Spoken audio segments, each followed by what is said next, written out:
අතිපූජනීය කිරිබත්ගොඩ ඥානානන්ද ස්වාමීන්ද්‍රයන් වහන්සේගේ ධර්ම දේශනාව. නමස්කාර වේවා බුදුරුවනට සමදා බුදු හිමි සරණ යමි. නමස්කාර වේවා ධම්රුවනට සමදා සදහම් සරණ යමි. නමස්කාර වේවා සංඝරුවනට සමදා මහා සංඝ සරණ යමි. නමස්කාර වේවා තුනුරුවනට සමදාති සරණ සරණ යමි. සාදු සාදු සාදු. ගරුතර මහා සංඝයා වහන්සේ, අද මේ අපි ඉගෙන ගන්නේ ඉතාම ලස්සන සූත්‍ර දේශනාවක්. මේ දේශනාවේ කියවෙන්නේ අපේ බුදුරජාණන් වහන්සේගේ ශාස්තෘත්වය ගැන. ශාස්තෘත්වය කියන්නේ මාර්ගෝපදේශකත්වය, මඟ පෙන්වීම. මඟ පෙන්වන්නාට තමයි ශාස්තෘ කියලා කියන්නේ. එතකොට බුදුරජාණන් වහන්සේ මොන විදිහටද මාර්ගය පෙන්නලා තියෙන්නේ? ඒ මාර්ගය තුල මිනිසයන්ට ලැබුණේ මොනවාද කියලා මේ දේශනාවේ තියෙනවා. ඒ නිසා මේ දේශනාව අහුවට පස්සේ ඔබ කළ යුත්තේ සිටී පැහැදීම ඇති කර ගැනීමයි. අනේ අප සරණ ගියපු අපගේ ශාස්ත්‍රුන් වහන්සේ මොනතරම් දෙයක් මේ මිනිස්යාට දීලා තියෙනවාද කියන. මේ සූත්‍රේ නම ලෝහිච්ඡ සූත්‍රය. ලෝහිච්ඡ කියන බ්‍රාහ්මණයාට වදාළ දෙසුම. ලෝහිච්ඡ කියලා කියන්නේ බ්‍රාහ්මණයෙකුගේ නමක්. ඉතින් මේ බ්‍රාහ්මණයාට වදාළ දේශනාව ඒ නමින් තමයි මේ දීඝනිකායේ සඳහන් වෙලා තියෙන්නේ. බුදුරජාණන් වහන්සේ 500ක් පමණ වූ භික්ෂු සංඝයා සමග කොසල් ජනපදයේ චාරිකාවේ වඩිමින් සිටියා. 500ක් භික්ෂුන් වහන්සේලා පිරිවරාගෙන අපගේ භාග්‍යවතුන් වහන්සේ කෝසල රටේ කොසල් ජනපදයේ චාරිකාවේ වඩිමින් සිටියා. ඒ කොසල් දනව්වේ චාරිකාවේ වඩිමින් සිටිද්දී ශාලවතී කියන ගම්මානයට පැමිණියා. ශාලවතී කියන්නේ ශාල කියන්නේ සල්ගස්. වැටට වගේ සල්ගස් හිටවල තිබිච්ච නිසා ඒ ගමට නම වැටුණා ශාලවතී කියලා. මේ ශාලවතී කියන ගම්මානයේ බ්‍රාහ්මණෙක් වාසය කළා. ඒ බ්‍රාහ්මණයාගේ නම තමයි ලෝහිච්ඡ. මේ ලෝහිච්ඡ කියන බ්‍රාහ්මණයාට කොසල් රජුරෝ ශාලවතී කියන ගම්මානේ තෑගි දීලා තිබුණා. ඒ කියන්නේ ගම්වරයක් තෑගි දීලා. ඒ ගම්වරේ හටගන්න සෑම දෙයක්ම එතකොට ඒකේ සෑම දෙයකින්ම ප්‍රධාන කොටස ලැබෙන්නේ කාටද? ලෝහිච්චට. ඒ ගමේ තියෙනවා වතුර තියෙනවා, කුඹුරු අතු පිටි තියෙනවා, ඊළඟට උයන් තියෙනවා, මේකෙන් ලැබෙන ධන ධාන්‍ය තියෙනවා. ඒ සියල්ලේ හිමිකාරයා වෙලා හිටියේ කවුද එතකොට? ලෝහිච්ච කියන බ්‍රාහ්මණයා. ලෝහිච්ච කියන බ්‍රාහ්මණයාට තමයි කොසල් රජුරෝ ඒ සාලවතිය කියන ගම්මානේ තෑගි කරලා තිබුණේ. ඉතින් බුදුරජාණන් වහන්සේ ඔය සාලවතී ගම්මානයට වැඩලා ඒ ගම්මානයේ අසබඩ තියෙන වනාන්තරේ වැඩ හිටියා. එතකොට ආරංචි වුණා ලෝහිච්ච බ්‍රාහ්මණයාට බුදුරජාණන් වහන්සේ භික්ෂුන් වහන්සේලා සමග තමන්ගේ ගම්මානයට වැඩම කළා කියලා. ආරංචි වෙලා කොහොමද ඒ ආරංචි වුණේ? ලෝහිච්ච කියන බ්‍රාහ්මණයට ආරංචි වුණේ මෙහෙමයි. සමනෝ කලු භෝ ගෝතමෝ සක්්‍ය පුත්තෝ සක්්‍ය කුලා පබ්බජිතෝ. ශාක්‍ය පුත්‍ර බවත් ගෞතමයන් වහන්සේ ශාක්‍ය රාජවංශයෙන් නික්මිලා පැවිදි වෙච්ච කෙනෙක්. දැන් මහත් භික්ෂු සංඝයා සමග කෝසල ජනපදයේ චාරිකාවේ වඩිමින් සිටිද්දී ශාලවතී කියන ගම්මානයටත් පැමිණියා. දැන් එතකොට බලන්න පින්වත්නි වෙනස. දැන් මේ කාලෙට වඩා මීට අවුරුදු 2500කට කලින් බුදු කෙනෙක් මේ ලෝකේ මහ පොළොවේ ඇවිදගෙන ගියා. ලංකාවේ දේ සිද්ධිය වුණේ නැහැ. ලංකාවේ නෙමෙයි වුණේ. කොහෙද මේක වුණේ? ඉන්දියාවේ. ඉන්දියාවේ කොසල් ජනපදයේ තමයි දැන් මේ සිද්ධිය වෙන්නේ. එතකොට මේ ශාලවතී කියන ගමට බුදුරජාණන් වහන්සේ වැඩියාම ගම්මුන්ට ඊළඟට ලෝහිච්ච කියන බ්‍රාහ්මණයාට මෙන්න මෙහෙමයි බුදුරජාණන් වහන්සේ ගැන ආරංචි වුණේ. මෙච්චර හොඳට ආරංචි වුණේ අපට බුදුරජාණන් වහන්සේ ගැන. මෙන්න බලන්න ආරංචි වෙච්ච විදිහ. තංකෝපන භවන්තං ගෝතමං එවං කල්යාණෝ කීර්ති සද්දෝ අබ්බුගතෝ. බවත් ගෞතමයන් වහන්සේගේ කල්යාණ වූ කීර්තිසා ගෝසාව මෙහිමයි කියලා ආරංචි වුණා. කොහොමද ආරංචි වුණේ? තංකෝපන භවං ගෝතම ඉතිපිසෝ භගවා. ඒ භාග්‍යවතුන් වහන්සේ අරහං රාග දේශ මෝහ ප්‍රහාණය කළ නැති කළ කෙලෙසුන්ගෙන් නිදහස් වූ කෙනෙක්. ඔන්න මිනිසුන්ට ආරංචි වෙච්ච විදිය. ඊළඟට සම්මා සම්බුද්ධෝ. ඊළඟට බුදුරජාණන් වහන්සේ සම්මා සම්බුද්ධ වූ කෙනෙක්. ඒ භාග්‍යවතුන් වහන්සේ නිකලෙස් කෙනෙක් අරහං සම්මා සම්බුද්ධ තමන් වහන්සේ තුළින්ම අවබෝධයක් ලැබූ කෙනෙක්. විද්‍යාචරණ සම්පන්නව අවබෝධයෙන් යුක්තව වාසය කරන කෙනෙක්. සුගත ලෝකවිදු අනුත්තර පුරිස ධම්ම සාරති සත්තා දේව මනුස්සානම් බුද්ධෝ භගවා. එතකොට ඒ කාලේ ඒ ගම් වලට පැතිරිලා ගිහිලා තිබ්බ බුදුරජාන් වහන්සේගේ මේ නව ගුණ. සාමාන්‍යයෙන් ඔබ පුංචි කාලේ අහලා තිබුණාද අපි සරණ ගිය බුදුරජාණන් වහන්සේ මේ ගුණයන්ගෙන් යුක්තයි කියලා? නෑනේ. අපි බෞද්ධ කිය නැකත් කේන්දරේ පස්සේනේ ගියේ. ආන වෙන කොඩි වෙන හදෙවුනියන් පස්සේ ගියේ. දැන් ඒ ගම්මානයේට ශාලවතී ගම්මානයේ වාසය කරපු ලෝහිච්ච බ්‍රාහ්මණයන්ට ඇහුණා මේ බවත් ගෞතමයන් වහන්සේ ශාක්‍ය වංශයට අයිති කෙනෙක්. ශාක්‍ය රාජ කුලෙන් නික්මිලා පැවිදි වෙච්ච කෙනෙක්. උන් ඉස්සෙල්ලාම වෙච්ච ආරංචි. ඊට පස්සේ මේ ශ්‍රමණ බවත් ගෞතමයන් වහන්සේ ගැන කල්යාණ කීර්ති ഘോഷාවක් පැතිර ගොහින් තියෙනවා. මෙහෙම මේ නවරහදී බුදුගුණ. ඊට පස්සේ එතනින් නැවතිලා නැහැ.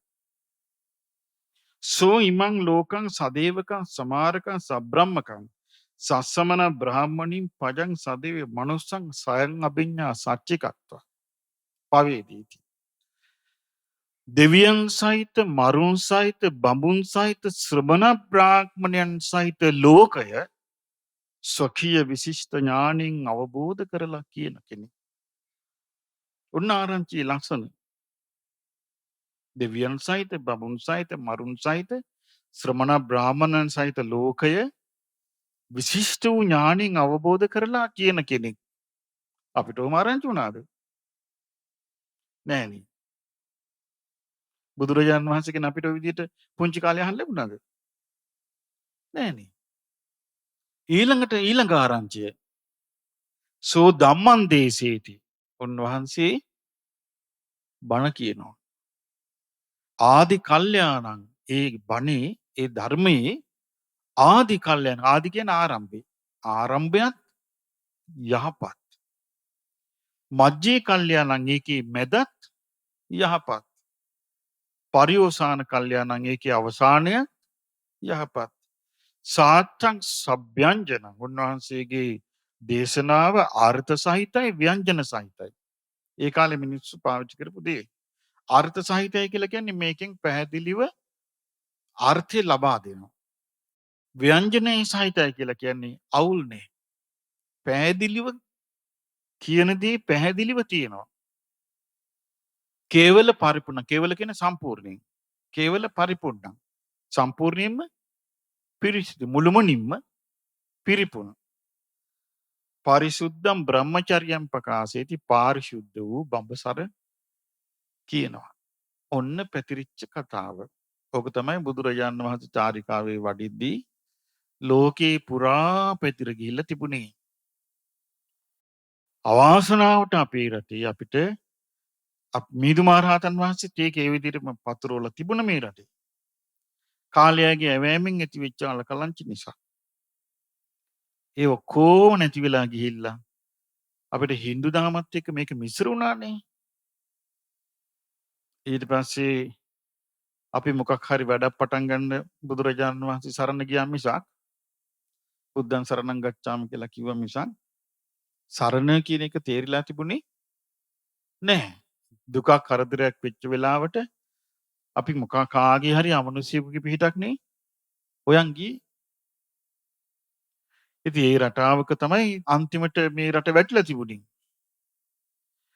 එතකොට කවුරුවත් දන්නේ නැහැ දැන් සර අපිට අපේ ආත්තලා මුත්තලා මෙහිමයි සරණ ගියපු බුදුරජාණන් වහන්සේ කියලා අපිට කියා දෙන්න කෙනෙක් හිටියේ නැහැ. ඒකේ ඇත්ත කතාව. ඉතින් ඒ නිසා දැන් මේක කියන මේ විදියට ඒ බුදුරජාණන් වහන්සේගේ ගැන කීර්ති ഘോഷාවක් පැතිර ගියා. එතකොට ඒ විදියට පැතිර ගියපු කීර්ති ഘോഷාවෙන් යුතු ශ්‍රමණ බවත් ගෞතමයන් වහන්සේ දැන් කොහාටද වැඩලා තියෙන්නේ? ශාලවතී කියන ගම්මානයට වැඩලා. ඒ ගම්මානේ ගම් ප්‍රධානියා කවුද? ලෝහිච්ච කියන බ්‍රාහ්මණයා. එතකොට මේ බ්‍රාහ්මණයා හිතුවා සාදුකෝපන තථාරූපාණං අරහතං දස්සනං හෝති. ඒ බඳු රහතන් වහන්සේ නමක් බැහැ දකින්න එක බොහොම වටිනා දෙයක්. ඔන්නේ මෙයා හිතුවේ. දැන් යා හිතුවේ එහෙම හිතුවට යා වැරදි මතයක් දරන කෙනෙක් ලෝකයේ ශාස්ත්‍රවරු ගැන. මේ බලන්න මේ මිනිස්සු කොච්චර වැදගත්ද කියලා මේක තේරෙයි. දැන් මේ සූත්‍රයේ තියෙන ගුණ කිරිල්ල බොහොම ලස්සනයි. මේක ඉස්සල්ලාම කියනවා ලෝහිච්ච බ්‍රාහ්මණයාගේ දෘෂ්ටිය ගැන. ලෝහිච්ච කියලා බ්‍රාහ්මණෙක් වාසය කරනවා මේ ශාලවතී කියන ගම්මානේ. ඒ බ්‍රාහ්මණයාට තියෙනවා මේ බඳු දෘෂ්ටියක්. දෘෂ්ටිය කියන්නේ මොකද්ද?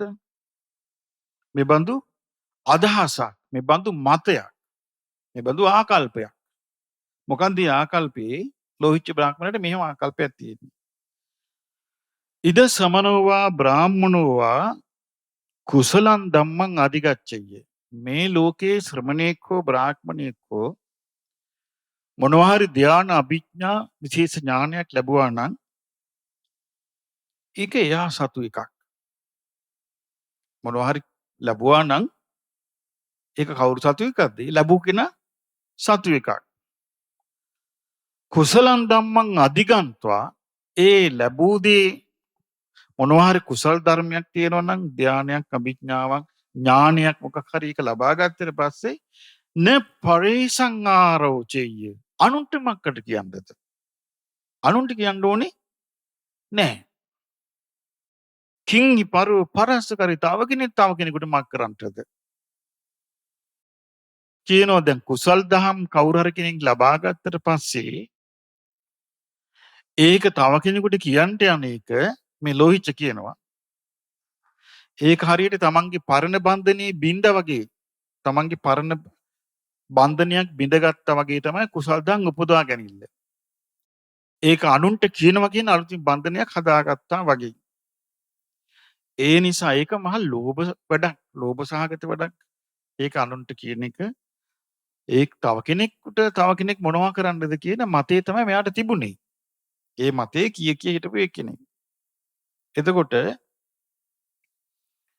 එබඳු මතයක් තිබිච්ච කෙනාට තමයි බුදුරජාණන් වහන්සේගෙන් අර විදිහට කතාවක් අහන්න ලැබුණේ. දැන් බලන්න වෙනස මේ කාලේ මේ මතේ තිබිච්ච කෙනෙක් හිටියා නම් එහෙනම් බුදුරජාණන් වහන්සේවත් ඒ ගොඩට දාලා උන්වහන්සේව බැහැ දකින්න යන එක අතාරිනව නේද? අනේ එයත් ඒ බුදු වුණා කියලා ඔය කියෝ යන්නේ.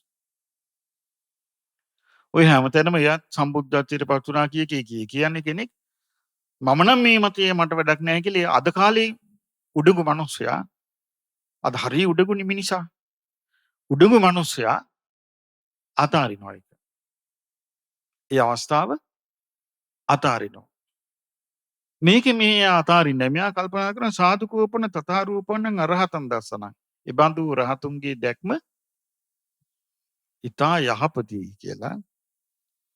මෙයා ළඟ ඉන්නවා මෙයාගේ හිස කප් මේ හිස රැවුල් බාන මෙයාට ඔය නාන්ට වතුර පිළියෙල කළ දෙන මෙයාගේ සේවකයෙක් ඉන්නවා බෙහෙසික කියලා. බෙහෙසික කියන සේවකයාට කතා කරනවා. කතා කරලා කියනවා බෙහෙසික මිත්‍රය ඔහේ යන්න ශ්‍රමණ බවත් ගෞතමයන් බැහැ දකින්න. දැන් කාවද මෙයා පිටත් කරන්න හදන්නේ? බෙහෙසිකව. බෙහෙසික ඔයා යන්න ශ්‍රමණ බවත් ගෞතමයන් බැහැ දකින්න. ගිහිල්ලා මගේ වචනෙන් ශ්‍රමණ බවත් ගෞතමයන්ගේ සැප දුක් අහන්න. දැන් මේ මිනිස්සයා අර වතේ තිබුණට මේ මිනිස්සයා වැදගත් නැද්ද? කබල්ද? කබල් මිනිස්සෙක්ද? නෑ. ඒ දැන් සාමාන්‍ය මේ ලංකාව නම් සමහර විට එක එක දේශපාලන මත තියෙනවා කියව මිනිස්සුන්ට. ඒ මතය අල්ලගෙන අර ಗುಣධර්ම හොඳට සියල්ලටම පහර දෙනවනේ මේ කාලේ මිනිස්සු. මේ කාලේ ඉතින් බොහොම පිරිහිච්ච කාලයක් නේ. එතකොට අර මතය තිබ්බ කියලා මේ මිනිස්සයාගේ ಗುಣධර්ම වලට හානි වෙලා නැහැ. කියනවා බේසික ඔබ යන්න ශ්‍රමණ බවත් ගෞතමයන් ගාවට. කී මගේ වචනෙන් ශ්‍රමණ බවත් ගෞතමයන්ගේ සැප දුක් අහන්න. සැප දුක් අහලා මෙහෙම කියන්න.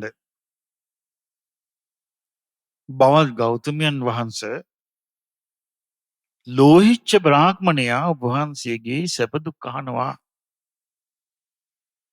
ඔබ වහන්සේ සුවසේ වැඩ සිටිනවාද කියා අහනවා. ඊළඟට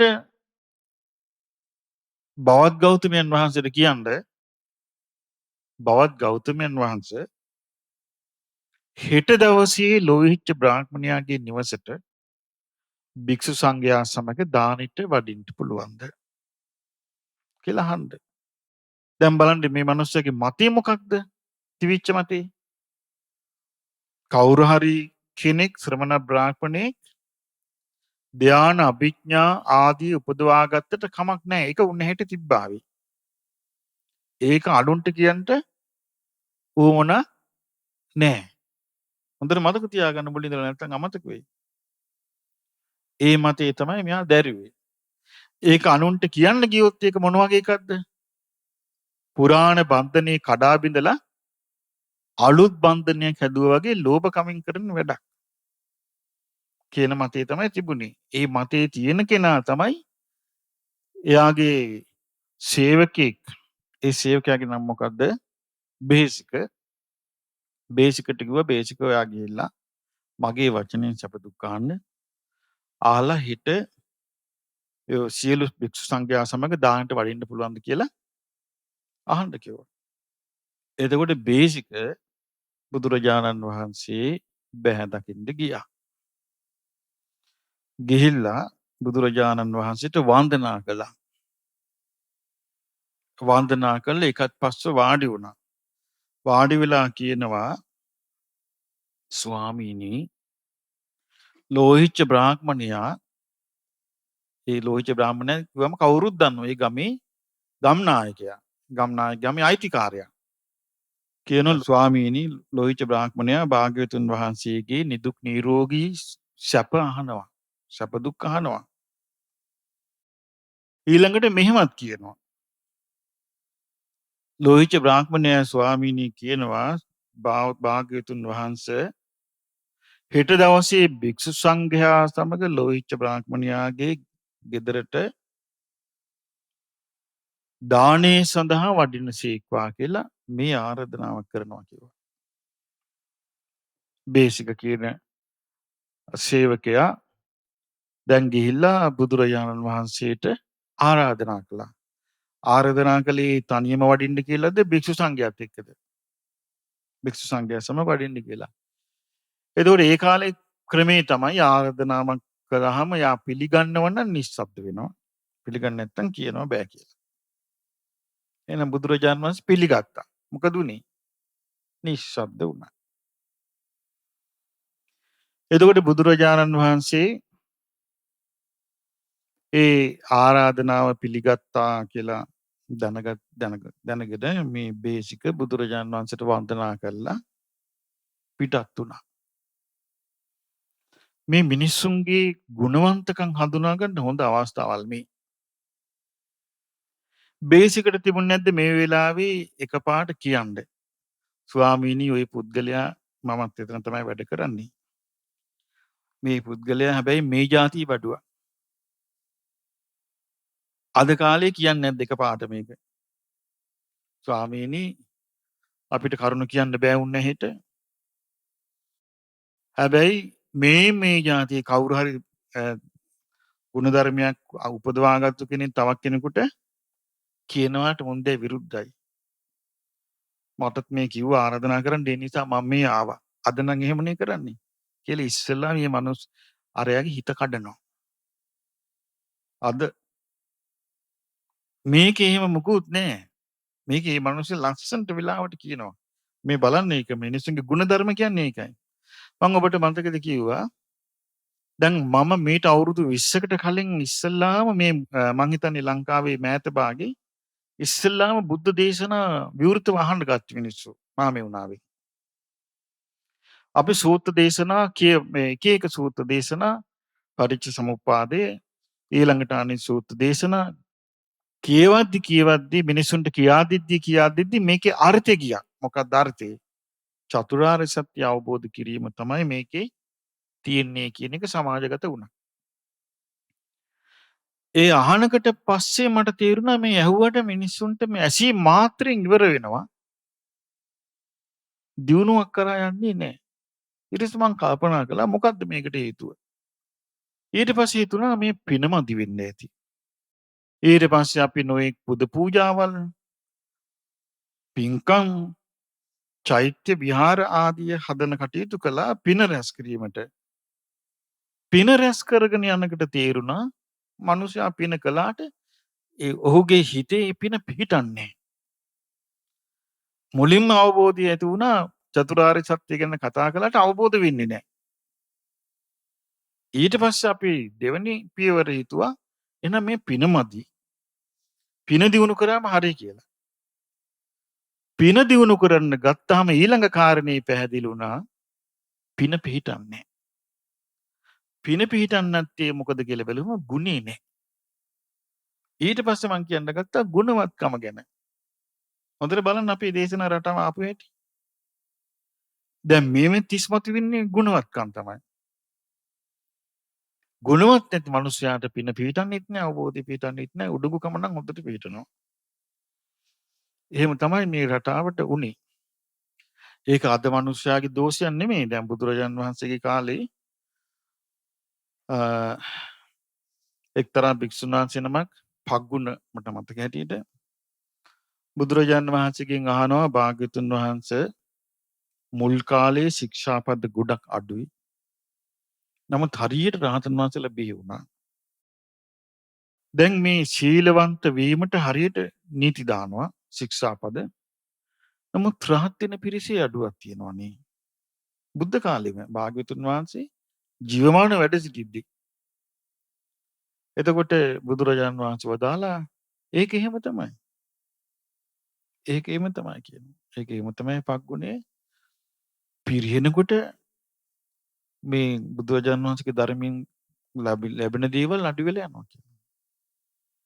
ඉතින් ඒ නිසා මේ බුදුරජාණන් වහන්සේගේ කාලෙම ඒ රහත් භාවයට පත් වෙන අයගේ අඩුවක් වේගන ගියා. එතකොට දැන් බේසික ඔන්න බුදුරජාණන් වහන්සේට ආරාධනා කළා. එතකොට මේ ආරාධනාව අපේ භාග්‍යවතුන් වහන්සේ නොපිළිගත්තාද පිළිගත්තාද? පිළිගත්තා. පිළිගත්තට පස්සේ මෙයා ගිහිල්ලා ලෝහිච්ච බ්‍රාහ්මණයාට කිව්වා මම මේ භාග්‍යවතුන් වහන්සේට ආරාධනා කළා. ආරාධනා කළා උන්වහන්සේ පිළිගත්තා කියලා කිව්වා.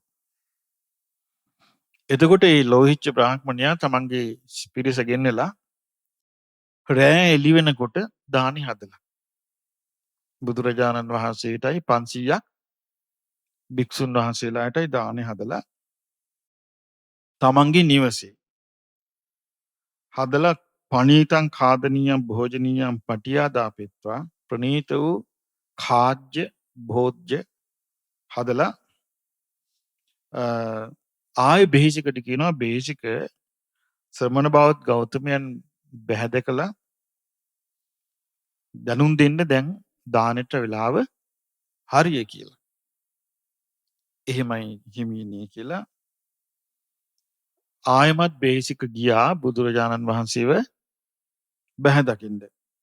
ගිහිල්ලා බුදුරජාණන් වහන්සේට කියා හිටියා කාලෝ බන්තේ නිට්ඨිතම් බත්තන්ති ස්වාමීනි දැන් දානට වඩින්න කාලයයි දානේ හදලා කියලා.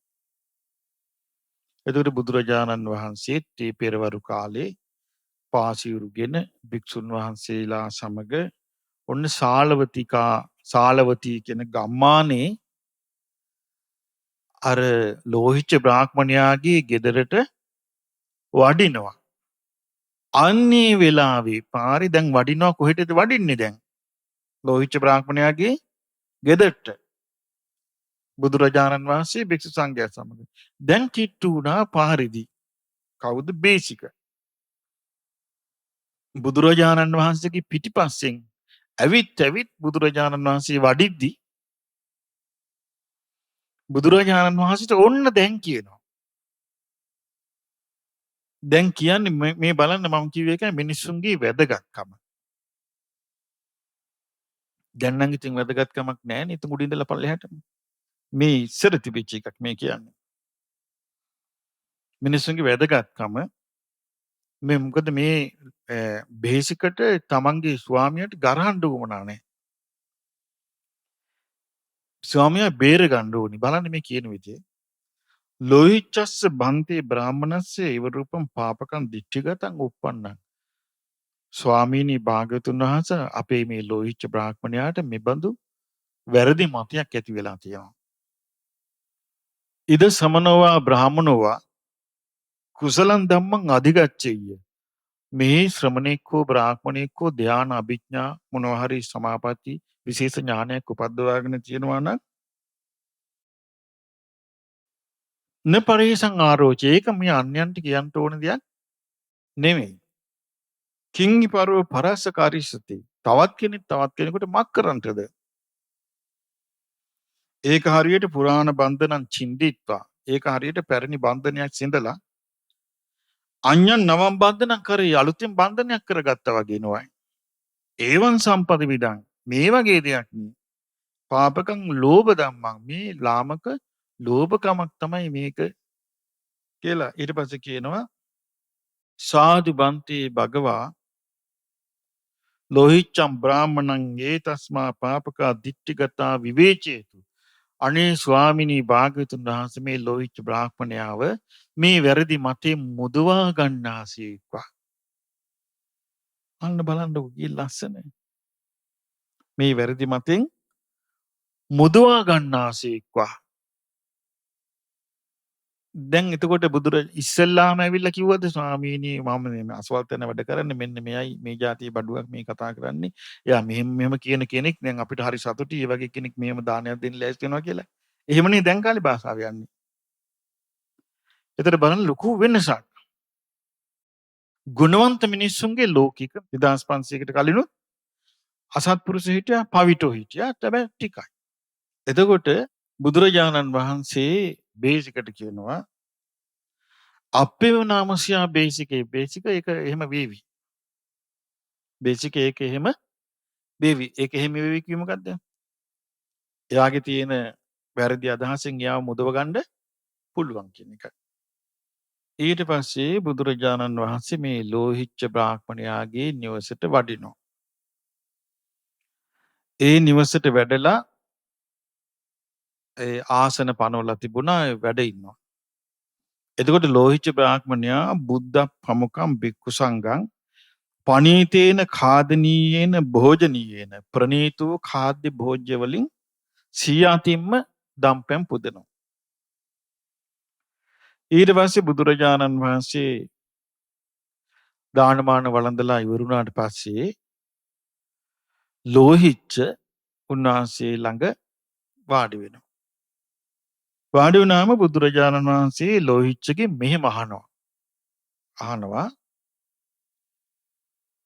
ලෝහිච්ඡ මෙබඳු වැරදි මතයක් ඔබ තුල තියෙනවා කියන්නේ හැබෑද? ඔන්න දැන් අහනවා. මෙබඳු වැරදි මතයක් ඔබ තුල තියෙනවා කියන්නේ හැබෑද? ශ්‍රමණේකෝ බ්‍රාහ්මණේකෝ ධාන අභිඥා සමාපatti ආදී කුසල් දහම් උපදවා ගන්නවා. ඒ උපදවා ගන්නා වූ කුසල් දහම් උපදවාගෙන යාගේ පාඩුව යා ඉන්න ඕනේ. එයා ඒක අන් අයට කිය යුතු නෑ. තවත් කෙනෙකුට මක් කරන්නටද? එහෙම උපදවාගෙන අන් අයට කියන්න ගියොත් ඒක තමන්ගේ පැරණි බන්ධනේ සිඳගෙන අලුත් බන්ධනයකින් බැඳුනා වගේ. ඒක ලාමක ලෝභකමක්. තව කෙනෙක් මොනවද මක් කරන්නටද? මෙහෙම වැරදි අදහසක් ඔයයි ගාව තියෙනවාද කියලා බුදුරජාණන් වහන්සේ ඇහුවා. මේ කාලේ එහෙම ඇහුවා නම් මොකද්ද එයා අහන්නේ? ස්වාමීනි කවුද කිව්වේ? අහයිද නැද්ද? කවුද ඔබ වහන්සේට මේ ගිනි ගෙඩිය කිව්වේ? කියලා අහන්නේ. මම මේ පරිහානියෙන් පෙන්න මේ කතා කරන්නේ. මොකද හොඳටම පිරිච්ච ලෝකයක් නිසා. අහනවා එහෙම ඔබේ එහෙම වැරදි දෘෂ්ටියක් තියෙනවාද? මෙයා සුද්ධ වෙන්න යන්නේ නැහැ. මෙයා කියනවා බෞද්ධ ගෞතමයන් වහන්සේ එහෙම තියෙනවා. දැන් මේ කාලේ දැන් කවුරු හරි ඔයා මෙහෙමද කියලා ඇහුවොත් එයා ඉස්සෙල්ලාම අහන්නේ මොකද්ද? ඔයාට කවුද ඕක කිව්වේ කියලා යහන්නේ ආයේ මේ. ඒ කියන්නේ ඒක තමයි උඩඟුකමේ ලක්ෂණය. දැන් කාලේ එහෙම එකක් නෙමෙයි තියෙන්නේ. දැන් මේ වගේ මං හිතන්නේ කතරගම පැත්තේ ওই ප්‍රශ්නයක් වුණා. ප්‍රශ්නේ මොකද්ද? අර සල්ලාලේ ගේකට රිංගලා තරුණ අම්මා කෙනෙකුට කරදර කරන්න ආපු වෙලාවේ අම්මා පොරබදලා ගේ පිටිපස්සෙන් ගිහිල්ලා.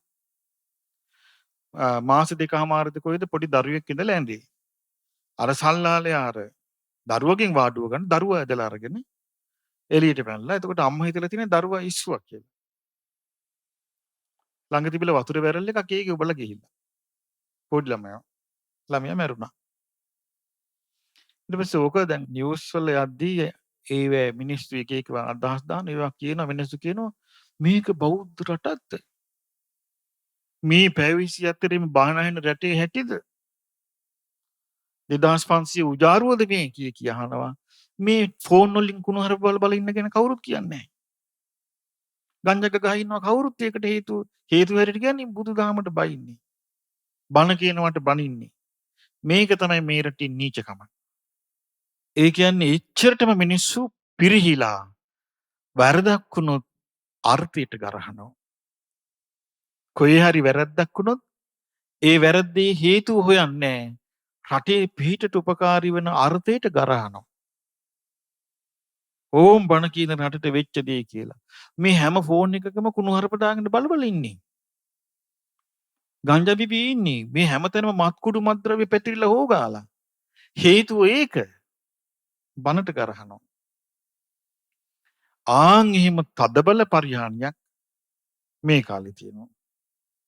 ඒ කාලේ මිනිස්සුන්ගේ එහෙම පරිහානියක් තිබුණේ දැන් මේ මතේ අර ප්‍රධානියාගේ මතේ මේ කාලේ ගණන් ගන්නෙත් නැහැ මේකක් තිබ්බනම්.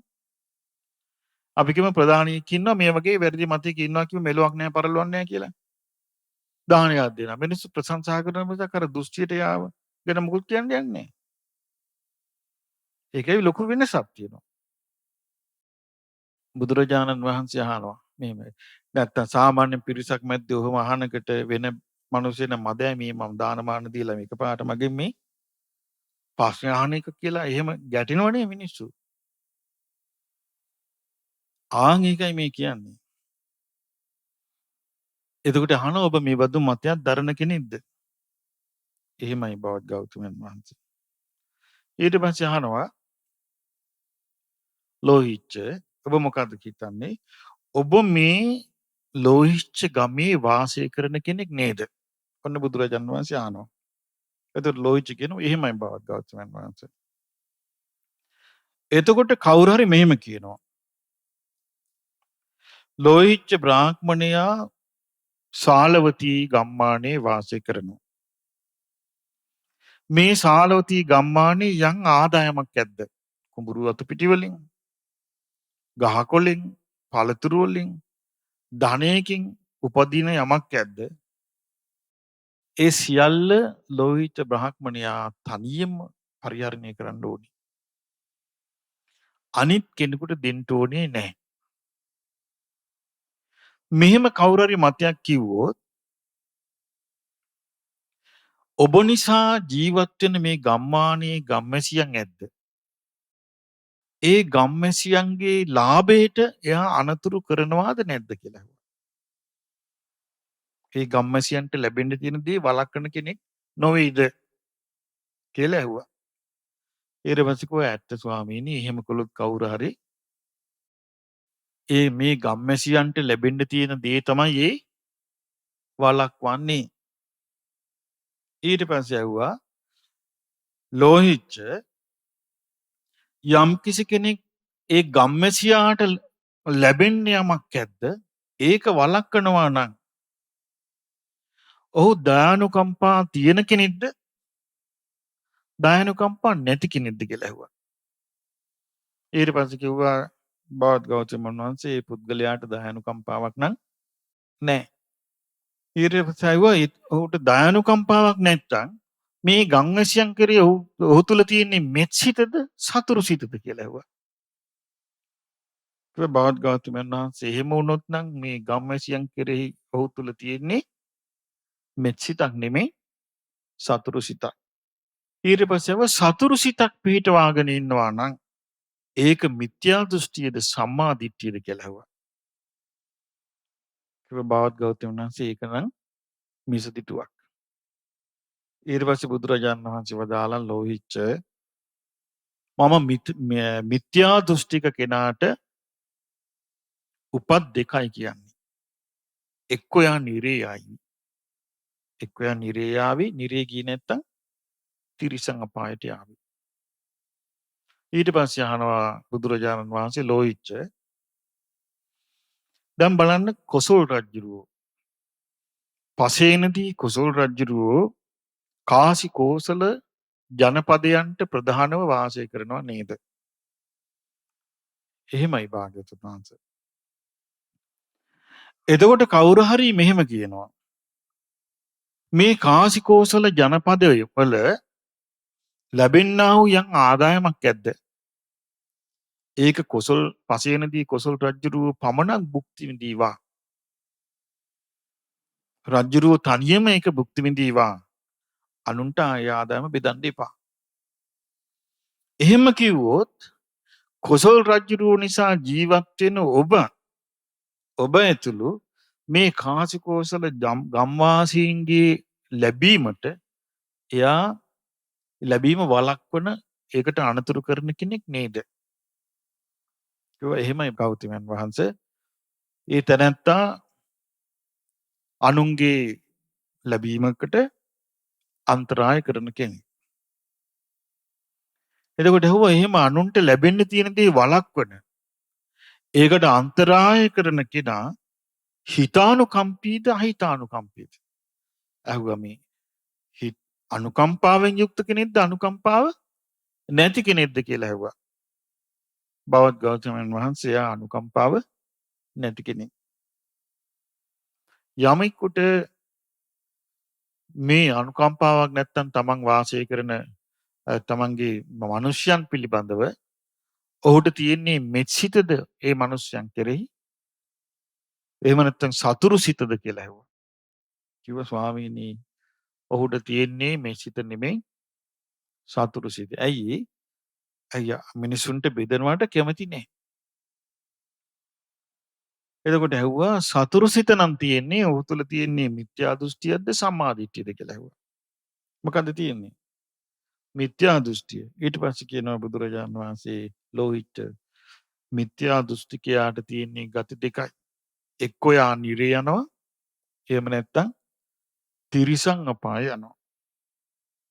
ඊට පස්සේ බුදුරජාණන් වහන්සේ වදාලා ලෝහිච්ච මෙන්න මේ වගේ දෙයක් කිව්වා. දැන් ඔබට මේ කියාපු ටික තේරුණාද? දැන් අපි ගමු මොකක් හරි ආදායමක් කෙනෙක් උපද්දවනවා ගමක. ගම් ප්‍රධානියෙක් උපද්දවනවා. කවුරු හරි කියනවා ඒකේ ප්‍රධානියා විතර තනියම භුක්ති විඳින්න ගමට බෙදන්න එපා. ඒක හරිද වැරදිද? වැරදි. අපි ගමු ගමකට කවුරු හරි ගමකට වැවක් තෑගි දෙනවා. එතකොට ගම් ප්‍රධානියා විතරක් වැව පරිහරණය කරනවා. ගමේ මිනිස්සුන්ට නාන්න දෙන්නෙත් නෑ, බොන්න දෙන්නෙත් නෑ, කුඹුරු වලට දෙන්නෙත් නෑ. හරිද ඒක? වැරදි. එතකොට එතන ඒ ලැබෙන දේ ගමට යන එක වළක්වන එක මොකද්ද? මිනිස්සුන්ට අනුකම්පාවක් නැතිකම. අනුකම්පාව නැත්තේ මොකක් නැති නිසාද? මෙසිත නැති නිසා. මෙසිත නැත්නම් එතන තියෙන මොන සිතද? සතුරු සිත. සතුරු සිත තියෙනවා නම් පින්පව් විශ්වාසයක් නෑ. එහෙමනම් තියෙන්නේ මිත්‍යා දෘෂ්ටියයි. මිත්‍යා දෘෂ්ටිකයාට තියෙන්නේ නිරේ හෝ තිරිසන් යෝනිය. ඊට පස්සේ බුදුරජාණන් වහන්සේ වදාරනවා ලෝහිච්ච ඒ වගේ තමයි කිව්වා. කවුරු හරි කෙනෙක් කියනවා නම් මේ ලෝහිච්චට විතරක් සාලවතී කියන ගමේ සියලු ආදායම් දෙන්න ඕනේ. ගමට ලැබෙන්න ඕනේ නැහැ. එතකොට ඒකෙන් අර ගමට ලැබෙන තියෙන එකට අනතුරු කරනවා. එතකොට ඒ අනතුරු කරන්නේ අනුකම්පාව නැති නිසා. අනුකම්පාව නැත්තම් මේ මිනිස්යා තුල තියෙන්නේ වෛරී සිත, සතුරු සිත. ඒ සතුරු සිත පිහිටන්නේ මිසදිටුවටයි. ඒ වගේ එකක් තමයි මෙන්න මේ කතාවක්. මොකද්ද? ලෝකේ ශ්‍රමණේක හෝ බ්‍රාහ්මණේක හෝ කුසල් දහම් උපදවා ගත්තාද ඒ කුසල් දහම් අන්‍යයන්ට කියන්න ඕනේ. කුසල් දහම් උපදවා ගත්තාට පස්සේ කුසල් දහම් උපදවා ගන්න ආකාරය අනිත් අයට කියන්න ඕනේ නැහැ. ඒ අනිත් අයට කිව්වොත් ඒක තමන්ගේ පරණ බන්ධනේ කඩලා අලුත් බන්ධනයක් හදාගත්තා වගේ ලෝභකමක්. එහෙම ලෝකයේ එහෙම කෙනෙක් කියද්දී ඔන්න බුදුරජාණන් වහන්සේ දේශනා කරනවා යේතේ කුලපුත්තා යම්මේ කුලපුත්‍රයෝ. කුලපුත්‍රයෝ කියලා කියන්නේ මේ ලෝකේ නොනැති මිනිස්සු. තථාගත පවේදිතං ධම්ම විනයං ආගම්ම. තථාගතයන් වහන්සේ විසින් වදාරන ලද ධර්ම විනයට පැමිණිලා. තථාගතයන් වහන්සේ විසින් අවබෝධ කරන ලද ධර්ම විනයට පැමිණිලා. තථාගතයන් වහන්සේ විසින් අවබෝධ කරපු දේ නේද අපිට කියා දුන්නේ. බුදුරජාණන් වහන්සේ අවබෝධ කරපු ධර්මය තමයි කියලා දුන්නේ. ධර්ම විනයට පැමිණිලා ඒව රූපං උලාටං විශේෂං නිබඳු විශේෂ දේවල් මිනිස්සු ලබලා තියෙනවා කියන කුල පුත්‍රයෝ. මිනිසයන් මෙබඳු විශේෂ දේවල් ලබලා තියෙනවා කියනවා. මොනවද? සෝතාපට්ටි පලම්පි සච්චි කරොන්ති. සෝවාන් ඵලයේ සාක්ෂාත් කරනවා. සකදාගාමි පලම්පි සච්චි කරොන්ති. සකදාගාමි ඵලයේ සාක්ෂාත් කරනවා. අනාගාමි පලම්පි සච්චි කරොන්ති. අනාගාමි ඵලයේ සාක්ෂාත් කරනවා. අරහත්තම්පි සච්චි කරොන්ති. අරහත්වයත් සාක්ෂාත් කරනවා. ඊළඟට තියෙනවා යේමේ දිබ්බා යේචිමේ දිබ්බා ගබ්බා පරිපාචින්ති. ඒ වගේම මේ මාර්ගඵල ලබන්ට අමාරු අයට දිව්‍ය ගර්භය කියලා කියන්නේ පින්කම්. දිව්‍ය ගර්භයේ පරිපාචෙන්ති කියලා කියන්නේ දිව ගැබ මෝරණ දේවල් කරනවා කියලා. දිව ගැබ මෝරණ දේවල් කියලා කියන්නේ දිව්‍ය ලෝකයන්ට උපකාර වෙන දේවල් කරගන්නවා. දිබ්බානම් භවානම් අබිනිබ්බත්තා අබිනිබ්බත්‍ය දිව්‍ය භවයන්ගේ ඉපදීම පිණිස. දිව්‍ය භව කියලා කියන්නේ සදෙව්ලොව. චාතු මහරජකේ තාවතින්සේ යාමේ තුසිතේ නිම්මාණ්ඩති පරිනිම්මිත වාසවත්ති කියන මේ දිව්‍ය ලෝක 6ට කියනවා දිව්‍ය ගර්භය කියලා. දිව්‍ය භව කියලා. එතකොට බුදුරජාන් වහන්සේ දේශනා කළා බුදුරජාන් වහන්සේ අවබෝධයෙන් යුක්තව දේශනා කරපු ධර්මය නිසා මේ මිනිසයන්ට ඒ ධර්මයට පැමිණීම නිසා මොනවද ලැබුණේ මේ මිනිසයන්ට? සෝවාන් ඵලයේ සාක්ෂාත් කරන් ලැබුණා. ඊළඟට සකදාගාමි ඵලයේ සාක්ෂාත් කරන්න ලැබුණා. ඊළඟට අනාගාමි ඵලයේ සාක්ෂාත් කරන්න ලැබුණා. ඊළඟට අරහත්ත්වයේ සාක්ෂාත් කරන්න ලැබුණා. ඊළඟට දෙව්ලොව යන්න ලැබුණා. දැන් එතකොට මේ කාගේ වචනද? මේ බුද්ධ වචනේ. කියනවා යේචිමේ දිබ්බා ගබ්බා පරිපාචෙන්ති දිබ්බානම් භවනම් අබිනත් දෙව්ලොව යන්න. ඒකයි පින්වත්නි මතකද ඔබට මං කිව්වා අපි ඉස්සලාම චතුරාර්ය සත්‍ය ගැන කියාගෙන ගියා. ඒකට අපිට තේරෙනවා මිනිස්සු අහනවා විතරයි මිනිස්සුන්ගේ දියුණුවක් නැහැ. අසනවා විතරයි දියුණුවක් නැහැ. ඊට පස්සේ අපි කියාගෙන ගියා පින් කරගෙන යන්න කියලා. පින කරනවා ඒක කරන්නේ විසිතුරු බව විතරයි. පින පිහිටන්නේ නැහැ හිතේ. ඒ මොකද කියලා බැලින්නම් මොකද්ද නැත්තේ? ගුණේ නැහැ. මොකද අපි දෙවියන් අතරට යන්න කිව්වොත් ඒකටත් ගරහනවා. මොකටද මේ දිවි ලෝකයකට යන්නේ මේ මගපල තියනවානේ කියලා. එතකොට මේ බුද්ධ වචනේ ඉක්මවා යනවා. මේ බුද්ධ වචනේ තියෙනවානේ. බුදුරජාණන් වහන්සේගේ ධර්මය නිසා ඒකත් ලැබෙන්නේ කියලා. දැන් මේ තියෙනවානේ. සෝවාන් වීම, සකදාගාමී වෙන, අනාගාමී වීම, අරහත් වීම, දෙව්ලොව උපත. ඒකත් ලැබෙනවානේ. එතකොට වර්තමාන මිනිස්යාට වෙලා තියෙන්නේ ගරහනවා මිසක් අර්ථ ගන්න දක්ෂ නැහැ. ගරහන්න නම් දක්ෂයි. උපන් අපන්න. එතකොට අර්ථ ගන්න දක්ෂ නැහැ. මුලා වෙන්නත් දක්ෂයි. දැන් මම අපි කිව්වොත් මේ බුදුරජාන් වහන්සේ උපන්නේ මාලදිවයිනේ කියලා. එහෙමද කියලා ඉක්මනට බලන්න යයි. මුලා වෙන්න දක්ෂයි. ඊට පස්සේ අපි කිව්වොත් අනිත්‍ය කියන්නේ ඕක නෙමෙයි. දැන් වචන මේ පාලි වචන තියෙනවා ඉච්ඡ. ඉච්ඡ කියන්නේ කැමැත්ත. එතකොට කැමැත්ත නැතිකමට කියන අනිච්ච. ඒක මහා ප්‍රාණය. තව එකක් තියෙනවා නිච්ච. නිච්ච කියන්නේ ස්ථිර. නිච්ච අනිච්ච. අනිච්ච කියන්නේ ස්ථිර නැති. එතකොට අනිත්‍ය කියන වචනේ කියන්නේ ස්ථිර නැති කියන අර්ථය. යමක් ස්ථිර නැති නිසා වෙනස් වෙන නිසා. යද නිච්ඡං තම් දුක්ඛං. ඒ ස්ථිර නැති දේ දුකයි. යම් දුක්ඛං තදනත්තා. ඒ නිසා ඒක තමගේ වශයෙන් පවත්වා ගන්නට බෑ. ඒකටයි අනාත්ම කියන වචනේ. එතකොට කවුරු හරි කිව්වොත් නෑ ඕක වැරදි කියලා ඒ අලුත් සොයාගැනීමක් කියලා ඒකට යනවා මිනිස්සු. එච්චර මෝඩයි.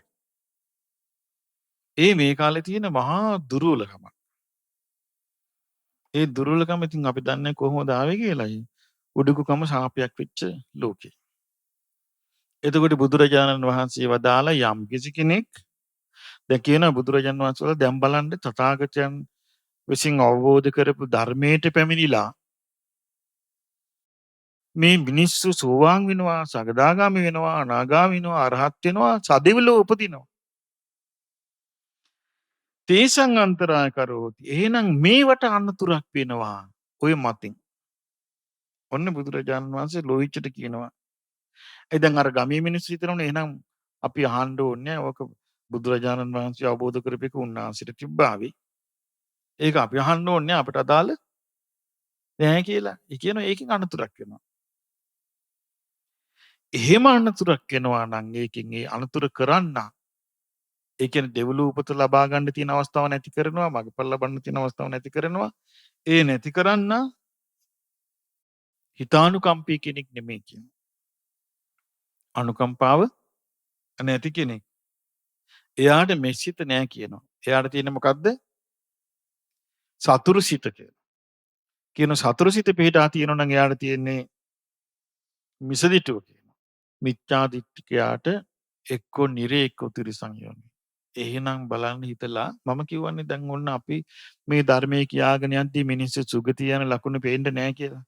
මැරෙන මිනිස්සු අපිට පේන්නේ එක්ක පෙරේත ලෝකෙ ගිහිල්ලා තියෙනවා, එක්ක තිරිසන් ලෝකෙ ගිහිල්ලා තියෙනවා. ඒ වගේ ලාමක ලෝකෙක උපදිනවා කියලා මතකද අපිම කියන්න ඕනේ නැහැ ඔබට ඇස්සට බැලුවම පේනවනේ. මැරෙන අය දිව්‍යයන් අතරට යන්නෙත් නැහැ කියලා. එහෙනම් මොකද්ද නැති? බුදුරජාණන් වහන්සේගේ ධර්මයෙන් උගන්වන දේ තමන් තුළ වෙන්නේ නැහැ කියන එක නේද? එක්ක මිසදිටුවේ ඉඳලා. එතකොට බුදුරජාණන් වහන්සේ වදාරනවා ලෝහිච්ච දැන් ඔන්න පසේනදී කොසල් රජුරෝ ඒ කොසල් රටේ ආදායම තනියම ගත්තොත්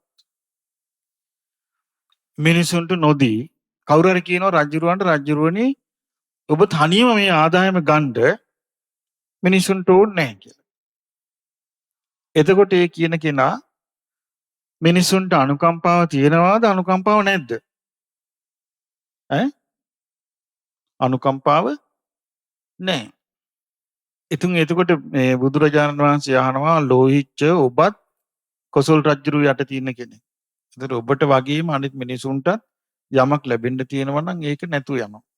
නමුත් තථාගතයන් වහන්සේ අවබෝධ කරපු ධර්මයේ මිනිසුන්ට කීම නිසා තථාගතයන් වහන්සේ අවබෝධ කරපු ධර්මයේ මිනිසුන්ට කීම නිසා මේ සංසාරයේ සැරිසරා ගියපු මිනිස්සු සෝවාන් වුණා.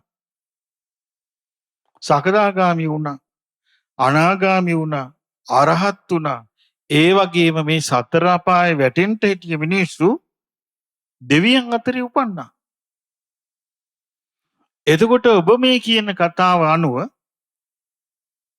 ඒ මිනිසුන්ට අලාභයක් වෙනවනේ. මේක කිව්වේ නැත්තම්. දැන් මට හොඳට මතකයි අපි මේ ධර්මයේ කියනකට සමහර දෙමව්පිය ඇවිල්ලා අපිට කිව්වා අනේ ස්වාමීනි අපි පුංචි කාලේ ඇවිත් නැහැ මෙව්වා. අපේ අත්තලා මුත්තලාට අහන්න ලැබුණේ අපේ සීයලාට අහන්න ලැබුණේ මේ බුද්ධ ශාසනයේ චතුරාර්ය සත්‍ය අවබෝධ කරන්න තියෙන්නේ කියලා අපි දැනගෙන හිටියේ නෑ. දෙවියන් අතර උපදින්න පුළුවන් දෙවියන් අතර මාර්ගඵලලාභී දෙවිවරු ඉන්නවා. ඒ දිව්‍ය ලෝකෙත් චතුරාර්ය සත්‍ය තියෙනවා කියලා අපි අහලා තිබුණේ. අපි අහලා තිබ්බේ පින් කරන්න මේකටම එන්න ඕනේ කියලා. එහෙමනේ තිබ්බේ. ආන් එහෙම තිබිච්ච ලෝකෙක තමයි මේ ධර්ම කතාව අපි කියන්නේ. එතකොට බුදුරජාණන් වහන්සේ වදාලා ඒක වළක්වනවා නම් කවුරු හරි ඒ වළක්වන කෙනා හිතවත් කෙනෙක් නෙමෙයි. කවුරු හරි කියනවා නම් මේ ගැඹුරු ධර්මයේ නැත්තම් මේ සූත්‍ර දේශනා මිනිසුන්ට කියන්න ඕනේ නැහැ. චතුරාර්ය සත්‍ය කතාව මිනිසුන්ට කියන්න ඕනේ නැහැ. ඔය දිවි ලෝක යන කතාවල් කියන්න ඕනේ නැහැ කියලා කවුරු හරි කිව්වොත් එතකොට මේ අනුව එයා හිතානුකම්පී කෙනෙක්ද අහිතානුකම්පී කෙනෙක්ද? අහිතානුකම්පී කෙනෙක්. එයාට තියෙන්නේ මෙත්සිතද සතුරු සිතද? සතුරු සිත. සතුරු සිත තියෙනවා නම් එතන තියෙන්නේ මිසදිටුවද සම්දිටුවද? මිසදිටුව. මිසදිටුව තියෙන කෙනාට මරණින් මත්තේ උපත් දෙකයි තියෙන්නේ. මොනවද උපත් දෙක? එක්කෝ නිරේ යනවා, එහෙම නැත්නම් තිරිසන් යෝනිය යනවා. ඊළඟට බුදුරජාණන් වහන්සේ වදාලා ලෝහිච්ච මේ ලෝකේ ශාස්ත්‍රවරු 3 දෙනෙක් ඉන්නවා ගැරහුම් ලැබිය යුතු. කියන මේ 3 දෙනාට චෝදනා කරනවා නම් ඒ චෝදනා සාධාරණයි. ඒ චෝදනා ධාර්මිකයි. ඒකේ වැරද්දක් නැහැ. කියනවා මේ එක ශාස්ත්‍රවරයෙක් ඉන්නවා. ඒ ශාස්ත්‍රවරයා යම් අර්ථයක් පිණිස ගිහි ජීවිතය අතහැරලා පැවිදි වුණාද? ඒ ශාස්ත්‍රූවරයාට කිසිම ඒ පැවිද්දෙන් කිසි දෙයක් ලැබලා නැහැ. දැන් අපි ගත්තොත් බුදුරජාණන් වහන්සේ කාලේ හිටපු ශාස්ත්‍රූවරු හිටියනේ 6 දෙනෙක්. කවුද 6 දෙනා? හිටියනේ නිගණ්ඨනාථ පුත්‍ර, ආජිතකේස කම්බල, සංජය වෙල්ලට්ට පුත්‍ර, ප්‍රකුද ගච්ඡායන ආදී වශයෙන් හිටියා නේද? මක්කලි ගෝසාල. එතකොට මේ අය ඒ කියන්නේ පැවිදි ජීවිතය තුළ මුකුත් ලබාගෙන නැහැ. හැබැයි මිනිස් ශ්‍රාවකයන්ට ඒ ශාස්ත්‍රු මුකුත් ලබා ගන්නේ නැතුව ශ්‍රාවකයන්ට කියනවා ශ්‍රාවකයන්ට ධර්මය කියනවා. හැබැයි ශාස්ත්‍රූරයා මුකුත් ලබාගෙන නැහැ. ශ්‍රාවකයන්ට ධර්මය කියනවා මේක ඔබට හිතසුව පිණිස පවතින්නේ මේක අහිත පිණිස පවතින්නේ කී කියනවා. හැබැයි ශ්‍රාවකයෝ ගණන් ගන්නෙත් නැහැ. ශ්‍රාවකයෝ ඒක අවබෝධ කරගන්න කල්පනා කරන්නෙත් නැහැ. අන්න ඒ බඳු එක්කෙනාට නම් චෝදනා කළාට කමක් නැහැ කියනවා. ඒ බඳු ශාස්ත්‍රූවරයෙකුට. ඒකේ ශාස්ත්‍රූවරයා මුකුත් අවබෝධ කරලත් නැහැ. ශ්‍රාවකයන්ට ධර්මය කියනවා.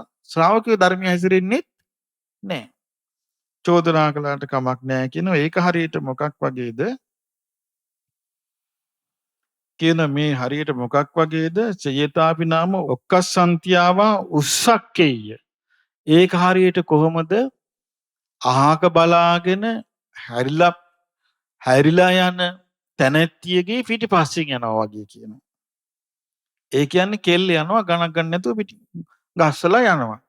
කොල්ලා පස්සෙන් යනවා වගේ වැඩක් කියනවා.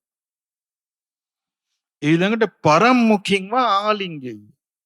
කෙල්ල අනිත් පැත්ත හැරිලා ඉනවා කොල්ලට ගස්සලා කොල්ලා ගිහින් වැළඳ ගන්නවා වගේ කියනවා. ඒ කිව්වේ මේ බුද්ධ දේශනාව මේ කියන්නේ. පරම්මුඛින්ව ආලිංගෙයි. මම ඒක මේ වචන කියන්නේ. පරම්මුඛින්ව කියන්නේ අනිත් පැත්ත හැරිලා ඉන්න කෙනාව ආලිංගෙයි ආලිංගණේ යෙදෙනවා වගේ කියනවා. ආන් ඒ වගේ එකක් කියනවා. ඒ තවන් ඒක කියනවා කවුරුවත් ගණන් ගන්නෑ. ආන් ඒ කෙනාට නම් බැන්නට කමක් නැහැ කියලා. කියනවා තවත් ශාස්ත්‍රූවරයෙක් ඉන්නවා. එයත් ඔන්න ගිහි ජීවිතය අතහැරලා පැවිදි වෙලා එයා ශාස්ත්‍රූ කියලා ප්‍රතිඥා දෙනවා. හැබැයි එයත් මොකවත් අවබෝධ කරලා නැහැ. එයත් මිනිස්සුන්ට කියනවා ශ්‍රාවකයන්ට කියනවා මේවා ඔබට හිතසුව පිණිස පවතිනවා මේවා හිත පිණිස පවතිනවා කියලා කියනවා. කිව්වහම ශ්‍රාවකයෝ ඒක හොඳට අහගෙන පුරුදු කරන්න ගන්නවා. මේ ශාස්ත්‍රුන් වහන්සේ නමක් මේ කියන්නේ කියලා ශ්‍රාවක හොඳට අහගෙන පුරුදු කරගන්න. අන්‍යත් බැනුම් අහන්න ඕන කියන එක මොකක් වගේද ඒක? තමන්ගේ කුඹුර මුකුත් වගාවක් නැහැ. අනුන්ගේ කුඹුරේ වල් නිලන්ට සෙට් වුණා වගේ කියනවා. තමන්ගේ කුඹුර ගැන වගක් නැහැ කියනවා. ආන් ඒ බඳු එක්කිනාට නම් කිව්වට කමක් නැහැ කියනවා. මේක නම් ලෝභකමක් තමයි. ලෝභකමෙන් කියන වැඩක් ශ්‍රාවකයෝ එකතු කරගන්න. ඒ දෙවෙනි ශාස්ත්‍රුන් වහන්සේට බැන්නට කමක් නැහැ කියනවා. ඔන්න තුන්වෙනි ශාස්ත්‍රුන් වහන්සේ ගැන තියෙනවා සාච්ච සාමඤ්ඤත්තෝ අනුප්පත්තෝ hoti. ඔහු අවබෝධ කරලා තියෙනවා. ශ්‍රාවකයන්ට කියනවා ශ්‍රාවකයෝ ගණන් ගන්නේ නැහැ. ආන් ඒකෙත් බැනුම් අහන්න ඕන එකක් කියනවා ඒක. ඇයි ශ්‍රාවකයෝ ගණන් ගන්නේ නැහැ? ශාස්ත්‍රුන් වහන්සේ කී යනවා. ඒ තුන් දෙනා ගැන ඊට පස්සේ බුදුරජාණන් වහන්සේගෙන් අහනවා ලෝහිච්ච අහනවා. එතකොට ස්වාමීනි මේ ලෝකේ ශාස්ත්‍රූවරයෙක් ඉන්නවාද බැනුම් නොඇසිය යුතු බැනුම් නොඇසිය යුතු ශාස්ත්‍රූවරයෙක් ඉන්නවාද කියලා අහනවා. කියනවා ලෝහිච්ච ලෝකේ බැනුම් නොඇසිය යුතු ශාස්ත්‍රූවරයෙක් ඉන්නවා. බැනුම් නොඇසිය යුතු ශාස්ත්‍රූවරයෙක් ඉන්නවා. ඊට පස්සේ අහනවා බවත් ගෞතමයන් වහන්සේ ලෝකේ බැනුම් නොඇසිය යුතු ශාස්ත්‍රූවරයා කවුද? බැනුම් නොඇසිය යුතු ශාස්ත්‍රූවරයා කවුද? එතකොට කියනවා ලෝහිච්ච ඉද තථාගතෝ ලෝකේ උප්පජ්ජති. ලෝකේ තථාගත කෙනෙක් උපදිනවා. දැන් මේ තථාගතයන් වහන්සේගේ ගුණ ටික ඔබ දන්නවනේ. අරහං සම්මා සම්බුද්ධ විද්‍යාචරණ සම්පන්න සුගත ලෝකවිදු අනුත්තර පුරුෂ ධම්ම සාරති සත්තා දේවනුසාන බුද්ධ භගවා. උන්වහන්සේ දෙවියන් සහිත මරුන් සහිත බබුන් සහිත ශ්‍රමණ බ්‍රාහ්මණයන් සහිත මේ ලෝකය අවබෝධ කරලා දේශනා කරනවා. ඊළඟට උන්වහන්සේ ධර්මයේ දේශනා කරනවා මුලැමැදාග පිරිසිදු අර්ථ සහිත ව්‍යංජන සහිත ධර්මයේ දේශනා කරනවා. ඔන්න ඊළඟට කියනවා දැන් ඔන්න බුදු කෙනෙක් ධර්මයේ දේශනා කරනවා. තන් ධම්මං සුනාති. ඔන්න අහන්න ලැබෙනවා. ගහපතිවා ගහපති පුත්‍රව එක්ක ගෙදර ඉන්න කෙනෙකුට එක්ක ගෘහපති කෙනෙකුට එක්ක තාත්තා කෙනෙකුට හා පුතෙකුට ඒක කියන්නේ ඒකයි තාත්තා කෙනෙකුට හරි පුතෙකුට හරි අහන්න ලැබෙනවා. සෝ තන් ධම්මං සුත්වා තථාගතේ සද්දං පටිලබති. ඔහු ඒ ධර්මයේ අහලා තථාගතේ සද්දං පටිලබති. තථාගතයන් වහන්සේ කෙරෙහි සිත පහදවා ගන්නවා. සද්දං පටිලබති කියන්නේ සිත පහදවා ගන්නවා කොහොමද?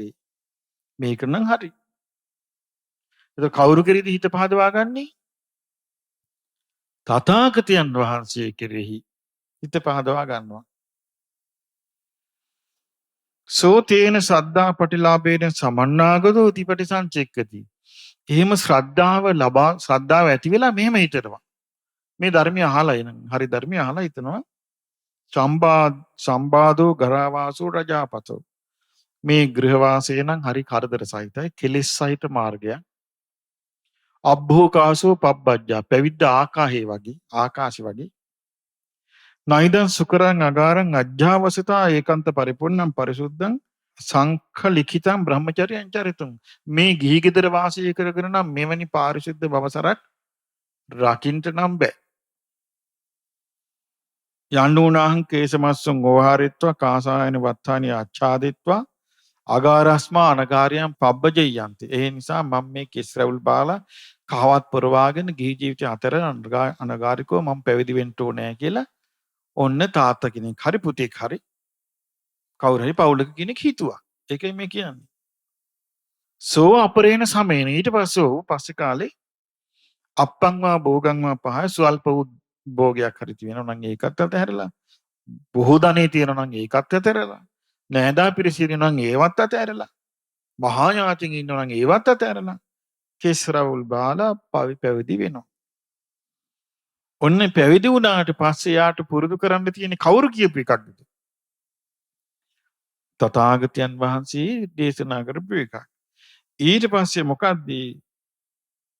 අනුමච්චේතු වජ්ජේසු බය දස්සාවි. අනුමාත්‍ර වර්ධ කරේ බය දකින්න. උගන්වන්නේ වරදට බය වෙන්න කියලා. සමාදාය සික්කති සික්ඛාපදේසු. ශික්ෂාපදවල සමාදන් වෙලා හික්මෙන්න කියලා. ඊළඟට පරිසුද්ධා ජීවෝ සීල සම්පන්න පිරිසිදු ජීවිත පැවැත්ම ගෙනියන්න. කාය කම්මෙන් සමන්නාගත කුසලන් යහපත් කාය කර්මෙන් යුක්තව. ඉන්ද්‍රියේසු ගුත්තද්වාරෝ ඉන්ද්‍රියන් වසාගෙන. භෝජනේ මත්තඤ්ඤෝ ආහාරي අර්ථ දැනගෙන. සති සම්පජඤ්ඤන සමන්නාගත සති සීනුවණින් යුක්තව වාසය කරන්නේ සන්තුට්ඨෝ ලැබිච්ච දෙයින් සතුටු වෙලා. ඊට පස්සේ බුදුරජාණන් වහන්සේ ලෝහිච්චට කියනවා ලෝහිච්ච භික්ෂුවක් කොහොමද සිල්වත් වෙන්නේ කියලා. ඔන්න සීලේ විස්තර කරනවා. මේ සතු මෙරීමෙන් වළකිනවා යා. සොරකමින් වළකිනවා. බඹසර රකින්නවා. කේලම් කියන්නේ. පරුස වචන කියන්නේ. හිස් වචන කියන්නේ. බොරු කියන්නේ.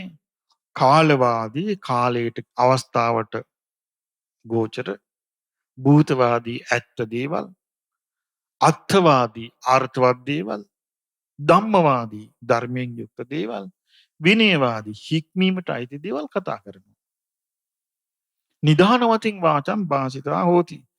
මතක තියාගන්න වැදගත් වෙන දේවල් කියනවා. කාලේන සාපදේශම් පරියන්ත වතින් අර්ථ සංහිතං. තමන්ගේ කතාවේ සීමාවක් දැනගෙන අර්ථ සහිතව කරුණු සහිතව කියනවා. මේක සීලයයි කියනවා. ඊළඟට වගාදිගා කරන්න යන්නේ නැහැ කියනවා. ඒක බක්චිකෝ උදේවරුේ විතරක් අනුභව කරනවා. රත්තු පරතෝ පටුවිරතෝ විකාල භෝජන. විකාල භෝජනේ වැළකීලා රාත්‍රී ආහාරය නැතුව වාසය කරනවා. නච්ච ගීත වාදිත විසූක දස්සන පටිවිරුතු නැටුම් ගැයුම් විසුළු දැසුම් වලින් වැළකීලා. මාලා ගන්ධ විලේපන ධාරණ මණ්ඩන විභූෂණට්ටාන පටිවිරුතු. මල් සුවඳ විලවුන් දැරීම් ආදී සැරසීම් වලින් වැළකීලා ඉන්නවා. උච්චාසයන මහසයන පටිවිරුතු. උස්සස් මහසුන් වලින් වැළකීලා ඉන්නවා. ජාත රූප රජද පටිග්ගාන පට්‍රන්ටදී මෙල මුදල් පිරිහරණින් වැළකීලා ඉන්නවා. ඒ අමුදාන්නේ අමු ආහාර ස්ත්‍රී කුමාර දසිදස්සම් පිළිගන්නේ නැහැ. මේවා පිළිගන්නේ නැහැ කියනවා. එළුව කුකුළු පිළිගන්නේ නැහැ කියනවා. ඊළඟට ඇත්තු අස්සය ගවයෝ පිළිගන්නේ නැහැ කියනවා. කෙත්වතු පිළිගන්නේ නැහැ කියනවා. අනුන්ට දූතකම් කරන්න යන්නේ නැහැ කියනවා. ඊළඟ බිස්නස් කරන්න යන්නේ නැහැ කියනවා. වංචා කරන්න යන්නේ නැහැ කියනවා. මේ මොකක්වත් නැතුව ආසේ සීලයයි කියනවා. ඊළඟට කියනවා මේකේ ලෝකේ ඉන්නවා නොඑක් ශ්‍රමණ බ්‍රාහ්මණවරු සද්දා දෙයානි භෝජනානි භුංජිත්වා සද්ධාවෙන් දෙන බොජුන් අනුභව කරලා වගාදිගා කරගෙන වාසය කරන ශ්‍රමණයෝ ඉන්නවා. මේගොල්ලෝ එහෙම කරන්න යන්නේ නැහැ කියනවා. ඊළඟට සද්ධාවෙන් දෙන භෝජන අනුගමනය කරලා නොඑක ආකාරයට ගබඩා අටකොටු තනාගෙන ඉන්න අය ඉන්නවා කියන මේගොල්ලෝ ඒක කරන්න යන්නේ නැහැ කියනවා. ඊළඟට කියනවා ශ්‍රද්ධා දෙය්‍යානි භෝජනානි සද්ධාවෙන් දුන්නා බොජුන් අනුභව කරලා එක එක නැටුම් ගැයුම් හරක් පොර කුකුල් පොර ගව පොර මේවා කරන අය ඉන්නවා කියන ඒවා කරන්න යන්නේ නැහැ කියනවා. ඊළඟට කියනවා මේ සද්ධාවෙන් දෙන භෝජන අනුභව කළා ලෝකෙ සමහරු ඉන්නවා නොයේ සූදු ශාස්ත්‍රයෙන් ජීවත් වෙන. පැවිද්දෝ ඒක කරන්න යන්නේ නැහැ කියනවා. සද්ධාවෙන් දෙන භෝජන අනුභවය කරලා සමහරු ඉන්නවා කියන ලෝකෙ අධි සුඛෝපභෝගී විදියට ආසන තියාගෙන වාසය කරන මේගොල්ලෝ එහෙම කරන්න යන්නේ නැහැ කියනවා. ඊළඟට කියනවා ශ්‍රද්ධාවෙන් දෙන භෝජන අනුභව කරන නොඑක ආකාරයෙන් ලෝකේ මිනිස්සු නොඑක ආකාරයෙන් සැරසෙනවා කියනවා. මේගොල්ලෝ එහෙම සැරසෙන්න යන්නේ නැහැ කියනවා. ඊළඟට ශ්‍රද්ධාවෙන් දෙන භෝජන අනුභව කරලා ලෝකේ නොඑක මිනිස්සු ඉන්නවා කියන විහිළුවෙන් තාළුවෙන් මේ රටේ තොරේ දේවල් කතා කර කර වාසය කරනවා. එහෙම කරන්න යන්නේ නැහැ කියනවා. ලෝකේ සමහරු වාද කර කර ඉන්නවා කියනවා. මේගොල්ලෝ වාද කරන්න යන්නේ නැහැ කියනවා. සද්ධාවෙන් දෙන දේවල් අනුභව කරලා ලෝකේ සමහරු ඉන්නවා කියනවා රජවරුන්ට ගිහිල්ලා මේ ඔය එක එක බාල සේවය කරනවා. ඒ වගේ මේගොල්ලෝ එහෙම කරන්න යන්නේ නැහැ කියනවා. ඊළඟට ශ්‍රද්ධාවෙන් දෙන දේවල් අනුභව කරලා කුහකව ඒ කියන්නේ ලාභෙන් තව ලාභයක් උපදවන ආකාරයක වංචාකාරී විදිහට ජීවත් වෙන අය ලෝකේ ඉන්නවා. එහෙම කරන්න යන්නේ නැහැ කියනවා. ඊළඟට මේ ශ්‍රද්ධාවෙන් දෙන දේ අනුභව කරලා නොඒක ආකාරයේ තිරස්චීන විද්‍යාව තියෙනවා කියනවා. අංග ශාස්ත්‍රයේ, නිමිති ශාස්ත්‍රයේ, ස්වප්න ශාස්ත්‍රයේ, ලක්ෂණ ශාස්ත්‍රයේ, නොයෙක් හෝම වර්ග, පුද පූජා වර්ග, භූත විද්‍යා, භූරි විද්‍යා, සර්ප විද්‍යා, විස විද්‍යා, චිකිත්සා විද්‍යා මේ මොකක්වත් කරන්න යන්නේ නැහැ කියනවා. ඊළඟට ශ්‍රද්ධාවෙන් දෙන අනුභව කරලා තව තියෙනවා කියන ලෝකේ තිරිසන් විද්‍යා, මිත්‍යා ආජීවයේ ඒවා තියෙනවා කියනවා මේ මිනිස්සුන් ගැන කියන ඒවා වාස්තු විද්‍යා, ඒ ස්ත්‍රීන් ගැන කියන ඒවා, කුමාරයන් ගැන කියනවා, ළමයින් ගැන කියන ඒවා, සතුන් ගැන කියන ඒවා කරන්න යන්නේ නැහැ කියනවා. ඊළඟට ඉන්ද්‍රිය සංවරය යුක්තයි කියනවා. ඇහින් රූප දැකලා නිමිති ගන්න නැහැ කියනවා. නිමිති ගන්නෙත් නැහැ, ඒකෙන් කොටසක්වත් ගන්න නැහැ කියනවා. කලින් ශබ්ද අහලා නිමිති ගන්නෙත් නැහැ කියනවා. නාසයෙන් ආග්‍රහණය කළා නිමිති ගන්නෙත් නැහැ කියනවා. දිවෙන් රස විඳලා නිමිති ගන්නෙත් නැහැ කියනවා. කයෙන් පහත ලැබලා නිමිති ගන්න නැහැ කියනවා. මනසින් අරමුණු වෙනකොට කෙලෙස් රාග දේශම ඇති වෙන ඒවා මෙනෙහි නොකර අතාරිනවා කියනවා. ආන් ඒක ඉන්ද්‍රිය සංවරයයි කියනවා. ඊළඟට කෙනා වාසය කරද්දී ඇවිදිද්දී ඉස්සරහට යද්දී ආපහු හැරිලා එද්දී ඊළඟට සිවුරු පිරිකර පරිහරණය කරද්දී දානමාන වළඳද්දී ප්‍රතිවේක්ෂා කරනවා. සිහියෙන් යුක්තව ආහාර පාන වළඳනවා, සිහියෙන් යුක්තව සිවුරු පිරිකර පරිහරණය කරනවා, සිවුරුන් යුක්තව අදුකුටු මේස පරිහරණය කරනවා, සිවුරුන් යුක්තව වැසිකිලි කැසිකිලි යනවා, සිවුරුන් යුක්තව නානවා, සිහියෙන් යුක්තව වාඩි වෙලා ඉන්නවා, ඔක්කොම සිහියෙන් කරනවා. ඊළඟට එයා තමන්ගේ පැවැත්ම පිණිස තියාගන්නේ සිවුරු 3යි පාත්‍රය විතරයි කියනවා. එතනින් එහාට මොකුත් ගන්න නැහැ කියනවා. ඒකෙන් සතුටු වෙලා වාසය කරනවා. යන තැනක සිවුරු 3යි පාත්‍රය අරන් යනවා. කුරුල්ලෙක් තටු බරින් විතරක් යනවා වගේ කියනවා. මේ විදිහට එයා සතුටින් ඉන්නවා කියලා. ඒක තමයි කියන ලද දෙයින් සතුටු වීම. සන්තුෂ්ඨෝ ඊළඟට ඒ කෙනා දැන් මේ විදිහට සීලෙන් යුක්ත වෙලා, ඉන්ද්‍රිය සංවරයෙන් යුක්ත වෙලා, සීනවනෙන් යුක්ත වෙලා ඊට පස්සේ මෙයා හුදෙකලාව පංච නීවරණ යටපත් දුරු කරන්න, බැහැර කරන්න මහන්සි ගන්නවා කියනවා. පංච නීවරණයන්ගෙන් චිත බැහැර කළා හිත පිරිසිදු කරනවා කියනවා. චිත්තම් පරිශෝධයේති. කොහොමද සියලු සතුන් කෙරෙහි සබ්බපාන භූත හිතානුකම්පී විහෙරති. සියලු සතුන් කෙරෙහි මෙසිත පතුරවාගෙන වාසය කරනවා. ව්‍යාපාදයට එන්න නොදී. ඊළඟට තීන මිද්දට එන්න නොදී ආලෝක සංඥාවෙන් වාසය කරනවා. හිත විසිරෙන්න නොදී සංසිඳවාගෙන වාසය කරනවා. සැකෙන්න නොදී විශ්වාසයෙන් මාර්ගේ වඩනවා. මේම කරනකොට මෙයාගේ හිත පිරිසිදු වෙනවා. නීවරණයන්ගෙන් බැහැර වෙනවා. ඒක හරියට කොහොමද? ණයක් අරගෙන මිනිස්සු බිස්නස් එකක් කරනවා. බිස්නස් සාර්ථක වෙනවා. ණය ගෙව්වට පස්සේ ආදායම ඉතුරු වෙනවා. ඒ වගේ වැඩක් කියනවා. ඊළඟට ඒක මොකක් වගේද? ලෙඩ වෙච්ච මිනිහෙක් හිටියා. ඒ මිනිහයාට රෝගීකම නිසා බත් කන්න බෑ. අප්පිරිය. කාලේ කලක් යද්දී මෙයාට ලෙඩ නැති වෙලා ඇඟපත හොඳට කන්න පොඩ්ඩ වෙලා පුළුවන් වෙලා ඇඟපත සවිසත්‍ය ඇති වෙනවා. ඒ වගේ තමයි කියනවා මෙයාට නීවරණ දුර වෙලා සමාධිය ඇති වුණාම. කෙනෙක් ඉන්නවා කියනවා හිරගත වෙලා, හිර කුඩිය වැටිලා. නමුත් එයාට ඒකට අප මොදල් ගෙවන්නේ නැතුව එයාව නිකන් නිදහස් කරනවා වගේ හිරෙන් සල්ලි ගෙවන්නේ නැතුව හිරෙන් නිකන් නිදහස් වුණා වගේ පංච නීවරණයෙන් එයා නිදහස් වෙනවා කියනවා. ඒ වගේ හිරෙන් නිදහස් වුණා වගේ පංච නීවරණයෙන් නිදහස් වෙලා සමාධියක් ඇති කර ගන්නවා කියනවා. ඊළඟට කියනවා කෙනෙක් ඉන්නවා අනත්තාදීනෝ පරාදීනෝ තමාගේ වශයෙන් පවත්ව ගන්නට බැරුව අනුන්ගේ යටතේ පැවතිලා වාසය කරනවා. එතකොට ඒ වගේ ඉන්න කෙනෙකුට හම්බ වෙනවා දහස භවෙන් නිදහස. දහස භවෙන් නිදහස හම්බුනා වගේ කියනවා පංච නීවරණයන් දුරු කරගන්න ලැබීම. කාන්තාරකින් ඈතර වුණා වගේ කියනවා. ඉතින් ඒ වගේ එයා එහෙම වාසය කරලා ශේම භූමියට ආවා වගේ පංච නීවරණයන්ගෙන් බැහැර කරගත්තු සිත පවත්වන්නට උගන්වනවා බුදුරජාණන් වහන්සේ. එතකොට ඒක භික්ෂුන් වහන්සේලා කරා. තස්මේ පංච නීවරණී පහනේ අත්නි සමනුපස්සන්තු. මේ පංච නීවරණ ප්‍රහාණය වෙච්ච තමන්ගේ හිත දකිද්දී යාට ප්‍රීතිය ඇති වෙනවා. සිත සමාධිමත් වෙනවා. සමාධිමත් වෙලා ඒ සමාධියෙන් සම්පූර්ණ මුළු ඇඟම සිසිල් කර කර වාසය කරනවා කියනවා. ඒක හරියට ප්‍රථම ධානය උපදවා ගත්තාම මේ ඒ කාලේ මැටි ගුලි වගේ නාන හුණු කියලා හුණු જાතියක් ඇඟේ ගන්න තියෙනවා. ඒක වතුරේ පෙඟුවට පස්සේ වතුරේ සම්පූර්ණයෙන්ම අර හුණු එක පෙඟිල යනවා. ඒ වගේ සීතලෙන් මුළු ශරීරෙම පෙඟෙනවා කියනවා සමාධියෙන්. ඒක පළවෙනි ධානය කියනවා. ඊළඟට දෙවෙනි ධානය කියනවා මේ උල්පතකින් වතුර උනනකොට ඒ උල්පතේ වතුරෙන්ම ලිඳ පිරිපිරේ තියෙනවා වගේ තමන් තුළ හටගන්නා වූ ප්‍රීතියෙන්ම ඒක තියෙනවා. ඊළඟට තුන්වෙනි ධානය ගැන කියනවා. තුන්වෙනි ධානය හරියට මේ ඔබ දැකලා ඇති වතුරේ උඩට ආපු නැති නෙළුම් තියෙන වතුර ඇතුලේ.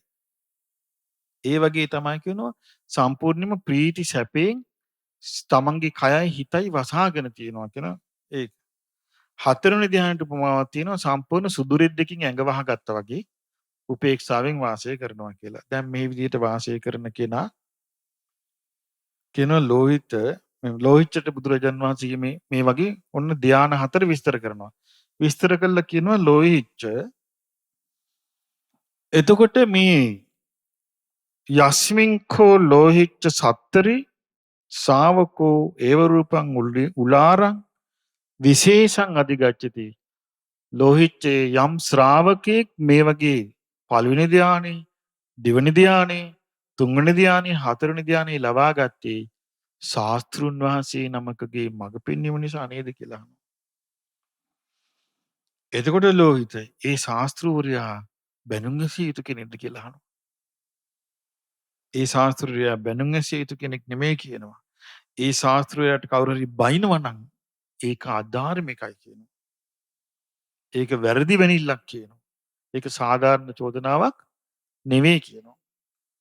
ඊට පස්සේ බුදුරජාණන් වහන්සේ ඒ විදිහට විස්තර කළා. ඊට පස්සේ කියනවා ලෝහිච්ච ඒ විදිහට සමාධිමත් සිත ඇති ශ්‍රාවකයා ඥාන දර්ශනය චිත්තං අබිනියරති. ඥාන දර්ශනය පිණිස ඔන්න දැන් බුද්ධ ශාසනය කියන්නේ මෙව්වා. සීලය ඔන්න විස්තර කළා ඒ බුද්ධ ශාසනය. ප්‍රථම ධානයේ බුද්ධ ශාසනය. දෙවෙනි ධානයේ බුද්ධ ශාසනය. තුන්වෙනි ධානයේ බුද්ධ ශාසනය. හතරවෙනි ධානයේ බුද්ධ ශාසනය. ඊළඟට තියෙනවා ඥාන දර්ශන. ඥාන දර්ශනය ඇති කරගන්නවා කියනවා අර හතරවෙනි ධානයෙන් යුක්තව ඒ කෙනා ඥාන දර්ශනය පිණිස මේ සතරමා භූතයන්ගෙන් හටගත්තු කයට හිත යොමු කරනවා කියනවා. සතරමා භූතයන්ගෙන් හටගත්තු කයට හිත යොමු කරනවා. කාය රූපී චාතු මහ භූතිකෝ මාතා පෙට්ටික සම්භව. මව්පියන් නිසා උපන්න. ඕදන කුම්මා සූපචයෝ. බත්මාළු වෑංජන වලින් පෝෂණය වෙන. අනිත්‍ය උච්ඡාදන පරිමර්ජන බෙහෙදන විද්‍යාංශන දන්නවා. අනිත්‍ය වූ ඉලීම් පිලීම් පිරිමැදීම් වලින් තියෙන බිඳීලා නැසිලා යන කායික ස්වභාවය දකිනවා. ඉදංචපන විඥානං එත්ත සිතං. මේ විඥාණය එබඳු මේ ශරීරයේ läගගෙන තියෙන විදිය. එත්ත පටිබද්දං. ශරීරෙත් එක්ක විඥානය බැඳිලා තියෙන විදිය. කයයි විඥානයයි දකිනවා කියනවා. මොනවද දකින්නේ? මැණික් වැලක් නූලක අමුණලා තියෙනකට මැද්දෙන් එතකොට මේ නූලත් පේනවා මැණිකත් පේනවා වගේ තමයි කියනවා. කයත් පේනවා හරි විදියටම විඥානයත් පේනවා කියනවා කයත් එක්ක වැඩ කරන. ආන් ඒක ඥාන දර්ශනයයි කියනවා. එතකොට මේක ඒ ඥාන දර්ශනය ලබා ගන්න ඒ ශාස්ත්‍රූරයා මඟ පෙන්නවා. ඒතර ශ්‍රාවකයාට ඒ ඥාන දර්ශනය ලැබුණා. එතකොට ඒ ශාස්ත්‍රූරයා බැනුම් ඇසිය යුතුද කියලා අහනවා. බැනුම් ඇසිය යුතුද? නෑ. ඊට පස්සේ බුදුරජාණන් වහන්සේ කියනවා ලෝහිච්චය මේ විදියට භික්ෂුව සිත සමාධිමත් කරගෙන උපක්ලේශ රහිතව වාසය කරද්දී සිත යොමු කරගන්නවා මනෝමය කායන් අබිනිම්මිනාය. මනෝමය කය දියුණු කරගන්න. මනෝමය කය කියලා කියන පින්වත්නි මේක උපමාවක් තියෙනවා. මේ ශරීරයෙන් මනෝකය එළියට ගන්නවා. අබිනින්නමේති සෝ ඉමම්මා කාය අඤ්ඤං කායං අබිනිම්මිනාති.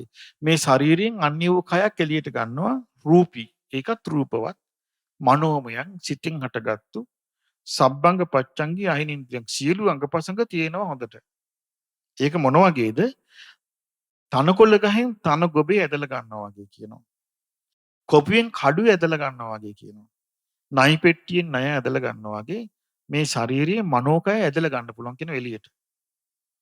ඒ මනෝකය තමන්ගේ වගේම මනෝකයක් ඇදලා ගන්න පුළුවන්කමක් තියෙනවා. ආන් ඒක ඒ හැකියාව ශ්‍රාවකයා ලබනවා කියනවා. ශාස්ත්‍රුන් වහන්සේගේ මඟ පෙන්වීමෙන් ශ්‍රාවකයාට පුළුවන් නම් මනෝකය එළියට අරගෙන හැමතැනම යන්න. ශ්‍රාවකයා ශාස්ත්‍රුන් වහන්සේ වැරදිකාරයෙක්ද කියලා අහනවා. ශාස්ත්‍රුන් වහන්සේ ඒක ඉගැන්නුවට ශාස්ත්‍රුන් වහන්සේ චෝදනා ලැබිය යුතුද කියලා අහනවා. ඊට පස්සේ කියනවා ලෝහිච්ච ඒ ශාස්ත්‍රුන් වහන්සේ ශ්‍රාවකයාට උගන්වනවා 이르දි විද පාණ්ඩ. එක්කෙනෙක් වශයෙන් පෙනී ඉඳලා බොහෝ කෙනෙක් වෙන්න. එකම රූපේ තියෙන 10000 ගුණයක් පිරිස හදන්න. ඊළඟට බිත්ති ප්‍රාකාර කඳු පර්වත වලින් ඒව ඇඟේ හැප්පෙන්නේ නැතුව ඇවිදින්න. ඊළඟට මේ පොළවේ ඇවිදිනවා වගේ අහසේ ඇවිදින්න. ඒ වගේම ජලයේ කිමිදෙනවා වගේ පොළවේ කිමිදෙන්න. ඊළඟට ජලයේ ඇවිදින්න. මේ වතුර ගිලෙන්නේ නැතුව ඇවිදින්න. මේ ඔක්කොම මේ 이르දි ප්‍රාතිහාර්ය ශ්‍රාවකයාට උගන්වනවා. එතකොට මේ ශ්‍රාවකයා මේ 이르දි ප්‍රාතිහාර්ය දක්වලා මේ ඉරුසඳු දෙක පවා අතින් ස්පර්ශ කරන්න දක්ෂ වෙනවා කියනවා. හිරුසඳු දෙක පවා අතින් ස්පර්ශ කරන්න තරමට බ්‍රහ්ම ලෝකයේ දක්වා තමන්ගේ ආනුභාවය පවත්වන්න ශ්‍රාවකයාට ඉගැන්වුවාම ශාස්ත්‍රුන් වහන්සේ ශ්‍රාවකයා ඒක කරනකොට ඒ ශාස්ත්‍රුන් වහන්සේ බැනුම් ඇසිය යුතුද කියලා. බැනුම් ඇසිය යුතුද? ඊට පස්සේ කියනවා ලෝහිච්ච ඒ ශාස්ත්‍රූරයා බැනුම් නැසිය යුතුයි කියනවා. ඒ ශාස්ත්‍රයට කවුරු හරි බයිනවනම් ඒක අසාධාරණ බැනිල්ලක් කියනවා. ඊට පස්සේ කියන ලෝහිච්ච මේ ශ්‍රාවකයාට ඊට පස්සේ ශාස්ත්‍රුන් වහන්සේ උගන්වනවා දිව්‍ය ශ්‍රවණය. ඈත දෙවියන් අතර කතා බස් කරන ඒවාත් අහන්න පුළුවන්. මිනිස්සුන් අතර කතා බස් කරනවත් අහන්න පුළුවන්. කිසි බාධාවක් නැතුව අහන්න පුළුවන්. මේ විදිහට දිව්‍ය ශ්‍රවණයට පස්සේ ශ්‍රාවකයාට දිව්‍ය ශ්‍රවණය ඒක හරියට කොහොමද මේ හුදෙකලා වනාන්තරයකට ගිහපෙක් වෙනකොට බෙරහඬ එක එක විදිහට ඩොල්ක සද්ද වෙනම ඇහෙනවා. බෙර සද්ද වෙනම ඇහෙනවා. නලා සද්ද වෙනම එකක් ගන්න වෙන් වශයෙන් අඳුන ගන්නවා. ඒ වගේ මේක දෙවියෝ කතා කරනවා, මේ යක්ෂයෙක් කතා කරනවා, මේ මිනිස්සෙක් කතා කරනවා කියලා මේ ඔක්කොම වෙන් වෙන් වශයෙන් අඳුනගන්න දක්ෂකම ඇති කළ දෙනවා කියනවා. එතකොට කියනවා බුදුරජාන් වහන්සේ කියනවා යම් ශාස්ත්‍රූවරයෙක් නිසා ශ්‍රාවකයා ඒ බඳු හැකියාවක් ලැබුවොත් ඒ ශාස්ත්‍රුන් වහන්සේ බැනින් ඇසිය යුතු නෑ කියනවා. ඒ බඳු ශාස්ත්‍රුන් වහන්සේට කවුරු හරි බයිනවා නම් එයා ගැරි මේ ඒ කියන්නේ සාධාරණ බැනිල්ලක් නෙමෙයි කියනවා. දැන් බලන්න එතකොට මේ බුදුරජාණන් වහන්සේ නිසා මේ ලෝකේ බුදුරජාණන් වහන්සේ ධර්මයේ කියව නිසා ලෝකේ ගිහිගෙවල වල වාසය කරපු මිනිස්සු ගිහිගෙවල අතහැරලා ගිහිල්ලා පළවෙනි ධ්‍යාන ලැබුවා, දෙවෙනි ධ්‍යාන ලැබුවා, තුන්වෙනි ධ්‍යාන ලැබුවා, හතරවෙනි ධ්‍යාන ලැබුවා. ඊළඟට ඥාන දර්ශනය ලැබුවා. මනෝ කය පිට කරන හැටි ඉගෙන ගත්තා. ඉරිදි ප්‍රාත්‍යාරය ඉගෙන ගත්තා. ඊළඟට දිව්‍ය ශ්‍රවණය, ඊළඟට දිවස ලබා ගත්තා. ඊළඟට මිනිස්සුන්ගේ සිත දකින්න ඉගෙන ගත්තා. මිනිස්සුන් කියනවා මේකේ අන්‍යයන්ගේ සිත දකින්නත් ඉගෙන ගන්නවා කියනවා. කොහොමද ඒ අහන් සත්‍ය සරාගී සිතක් තියෙනවා නම් සරාගී සිතක් කියලා දැනගන්නවා. විතරාගී සිතක් නම් විතරාගී සිතක් කියලා දැනගන්නවා.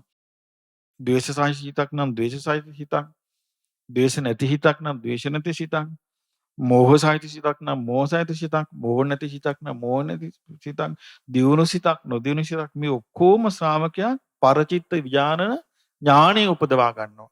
ඒ පරචිත්ත ඥානෙ උපදවා ගන්නේ ශාස්ත්‍රුන් වහන්සේ නිසා. එතකොට දැන් බලන්න එතකොට පළවෙනි ධ්‍යානෙ, දෙවෙනි ධ්‍යානෙ, තුන්වෙනි ධ්‍යානෙ, හතරවෙනි ධ්‍යානෙ ඥාන දර්ශනය, මනෝමය කය පිට කිරීමේ මනෝමය මේ ඥානෙ, ඊළඟට ඉරිදි ප්‍රාතිහාර කිරීමේ ඥානෙ, ඊළඟට දිව්‍ය ශ්‍රවණය, දිවැස ඒ ඔක්කොම ඉගෙන ගන්නවා කියනවා. ඊළඟට ඉගෙන ගන්නවා පෙරවිසු කඳ පිළිවෙල දක්නා නුවණ. තමන් කලින් ආත්ම කීයක් මේ සංසාරේ ආවද මෙහෙමයි කෑම බීම කෑවේ මං අසවල් නමින් වාසය කළේ, අසවල් ගෙදර වාසය කළේ, අසවල් තැන වාසය කළේ, මං එතනින් චුත වෙලා අසවල් තැන උපන්නා, එතන මං අසවල් නමින් වාසය කළා, අසවල් දේවල් කෑවිවා, මං එතනින් චුත වෙලා අසවල් තැන උපන්නා, එතන අසවල් නමින් හිටියා, අසවල් විදිහට වාසය කළා, අසවල් දේ කෑම බීම කෑවා, මං එතනින් චුත වෙලා අසවල් තැන උපන්නා කියලා කල්ප ගණන් ආපස්සට බලන්න පුළුවන්කම. ඒකට කියනවා පුබ්බේ නිවාසානුස්සති ඥානය. ඊළඟට තියෙනවා බුදුරජාණන් වහන්සේ වදාලා චුතූපපාත ඥානය ඇති කරගෙන සත්‍යයා චුත වෙන හැටි, උපදින හැටි. කර්මානුරූපව සත්‍යයා උපදින හැටි, කර්මානුරූපව සත්‍යයා චුත වෙන හැටි ශ්‍රාවකයා ඉගෙන ගන්නවා. අසවල් කෙනා වන්න මැරුණා, කර්මානුරූපයා මැරුණා, ආන් අසන කර්මානුරූපව ආන් අතන ඉපදිලා ඉන්නවා. ආන් අසවල් කෙනා මැරුණා, ආන් අසවල් තැන ඉපදිලා ඉන්නවා. ආන් අසවල් කෙනා මැරුණා, අසවල් තැන ඉපදිලා ඉන්නවා. මෙයා අසවල් තැන ඉපදුනේ මේ පින් නිසා. අසවල් තැන ඉපදුනේ මේ පව් නිසා. කියලා මේ විදිහට දැනගන්නවා. ඊළඟට බුදුරජාණන් වහන්සේ වදාලා ඒ ඔක්කොම ලැබෙන්නේ ශාස්ත්‍රුන් වහන්සේ නිසා කියලා. ඊළඟට ශ්‍රාවකයා මේ දුකයි, මේ දුකට හේතුවයි, මේ දුක්ඛ නිරෝධයයි, මේ දුක්ඛ නිරෝධ ගාමිනී පටිපදා, මේ ආශ්‍රව හට ගන්න හැටි, මේ නිරෝධ, මේ ආශ්‍රව නිරෝධීම කියලා නිකලස් වීම ඉගෙන ගන්නවා කියනවා. ශ්‍රාවක ඉගෙන ගන්නවා කියනවා කෙලස් නැති වෙන හැටි ධර්මයෙන්. එතකොට ඉගෙන ගත්තට පස්සේ කියනවා ඒක හරියට කොහොමද කන්දක් මැද්දේ තියෙන මේ හුලං වලින් කැළඹිලා නැති ජලයේ තියෙන තැනක පැහැදිලිවම වතුරේ ඇතුලේ සීපි බෙල්ලෝ තියෙනවා, ගල් තියෙනවා, කැට කැබලි තියෙනවා, ඔක්කොම දකිනවා වගේ තමන්ගේ හිතේ තියෙන කෙලෙස් පැහැදිලිවම දැකලා ප්‍රහාණය කරන එකක්. එතකොට මේ ආශ්‍රයක් ඡේ කර ඥාණය උපද්දවා ගන්නවා. ඊට පස්සේ අහනවා එතකොට යා කෙලෙසුන්ගෙන් මිදෙනවා, සියලු ආශ්‍රයෙන් මිදෙනවා, අවිද්‍යාවෙන් මිදෙනවා, තෘෂ්ණාවෙනුත් මිදෙනවා. සියලු කෙලෙසුන්ගෙන් මිදිලා, සියලු උපත් වලින් මිදිලා සම්පූර්ණ නිකලෙස් වෙලා ආශ්‍රය ක්ෂය වුණා කියලා තමන්ව දැනගන්නවා කියන. මේව තමයි පින්වත්නි බුද්ධ ශාසනය. දැන් මේ මොකක් ගැනද විස්තර කළේ? බුදුරජාණන් වහන්සේ නිසා ලැබිච්ච දේවල්. ඊට පස්සේ බුදුරජාණන් වහන්සේ අහනවා ලෝහිච්ච ශාස්ත්‍රූවරයෙක් නිසා ශ්‍රාවකයෙක් ලබනවා නම් මෙබඳු දේවල්. ශාස්ත්‍රූවරයෙක් යම්කිසි දෙයක් අවබෝධ කළා හිට ඒ ශාස්ත්‍රූවරයා ශ්‍රාවකයන්ට කියාගෙන යනවා. මේ විදිහට ඉන්ද්‍රිය සංවරය ඇති කරගන්න. මේ විදිහට සම්මා ආජීවයෙන් යුක්ත වෙන්න. මේ විදිහට ශික්ෂාපදයෙන් හික්මෙන්න. මේ විදිහට සති සම්පජඤ්ඤයෙන් යුක්ත වෙන්න. මේ විදිහට ලද දෙයින් සතුටු වෙන්න. මේ විදිහට නිවර්ණ ධර්මයන් ප්‍රහාණය කරන්න. මේ විදිහට ඥාණය උපදවා ගන්න කියලා ශාස්ත්‍රුන් වහන්සේ අවවාද අනුශාසනා කරද්දී ශ්‍රාවකයා ඒ උදාරු විශේෂ දේවල් සාක්ෂාත් කරනවා. එබඳු ශාස්ත්‍රූවරයා මේ ලෝකේ චෝදනා ලැබිය යුතු නැහැ කියනවා. යම් කිසි කෙනෙක් එබඳු ශාස්ත්‍රූවරයෙකුට බයිනවා නම් ඒ කෙනා අසාධාරණ බැනීමක් බනින්නේ. දැන් එහෙනම් බලන්න බුදුරජාණන් වහන්සේ නිසා තමයි එතකොට බුදුරජාණන් වහන්සේ නිසා සීල ලැබුණා ලෝකෙට. බුදුරජාණන් වහන්සේ නිසා ලෝකෙට සමාධිය ලැබුණා. පළවෙනි ධ්‍යානෙ, දෙවෙනි ධ්‍යානෙ, තුන්වෙනි ධ්‍යානෙ, හතරවෙනි ධ්‍යානෙ. බුදුරජාණන් වහන්සේ නිසා ලෝකෙට ප්‍රඥාව ලැබුණා. ඥානෙ ලැබුණා. දැන් මේ ඥාන තමයි කිව්වේ. ඔක්කොම ඥාන කිව්වේ ඉදිවිද දිබ්බසෝත පරිචිත්ත විඥාන පුබ්බේ නිවාස මේ ආසවක්ඛේ ඥානෙ දක්වා මේ සියලු ඥාන ලැබුණා. දැන් මේ කාලේ මේවා නැහැ. ඇයි හේතුව?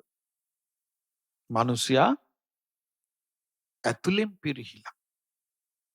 එමේ උපදවා ගන්න ඔක්කොම චිත්ත දියුණුවක් එක්කනේ. ඇතුලෙන් පිරිහිලා. ඇතුලෙන් පිරිහුණාම වෙන්නේ පිරිහීම ආරම්භ වෙන්නේ මොකෙන්ද? කෙලෙහි ගුණේ නැතිවීමෙන්. මිනිසයාට කෙලෙහි ගුණේ නැති වෙච්ච ගමන් සියලු ගුණ නැති වෙනවා. එහෙනම් සියලු ගුණ පටන් ගන්නෙ මොකින්ද? කෙලෙහි ගුණේ. ඔබ හිතන්නේ මේ වර්තමාන මිනිසයාට කෙලෙහි ගුණේ තියෙනවද නැද්ද? කෙලෙහි ගුණේ මිනිසයන්ට බොහොම අඩුයි. මේ උදව් ලබන කෙනා ඊට පස්සේ ආග බලන් යනවා. බොහෝම අඩුයි කෙලෙහි ගුණේ. එතකොට ඉතින් මේ විදිහට බුදුරජාන් වහන්සේ අහනවා මේ බඳු ශාස්ත්‍රූවරයෙක් බැනුම් ඇසිය යුතුද? බැනුම් ඇසිය යුතු නැහැ කියලා. එතකොට ලෝහිත කියනවා බුදුරජාන් වහන්සේට කියනවා අනේ ස්වාමීනි භාග්‍යවතුන් වහන්සේ මිනිස්සෙක් නරකාදියට වැටෙමින් හිටියා.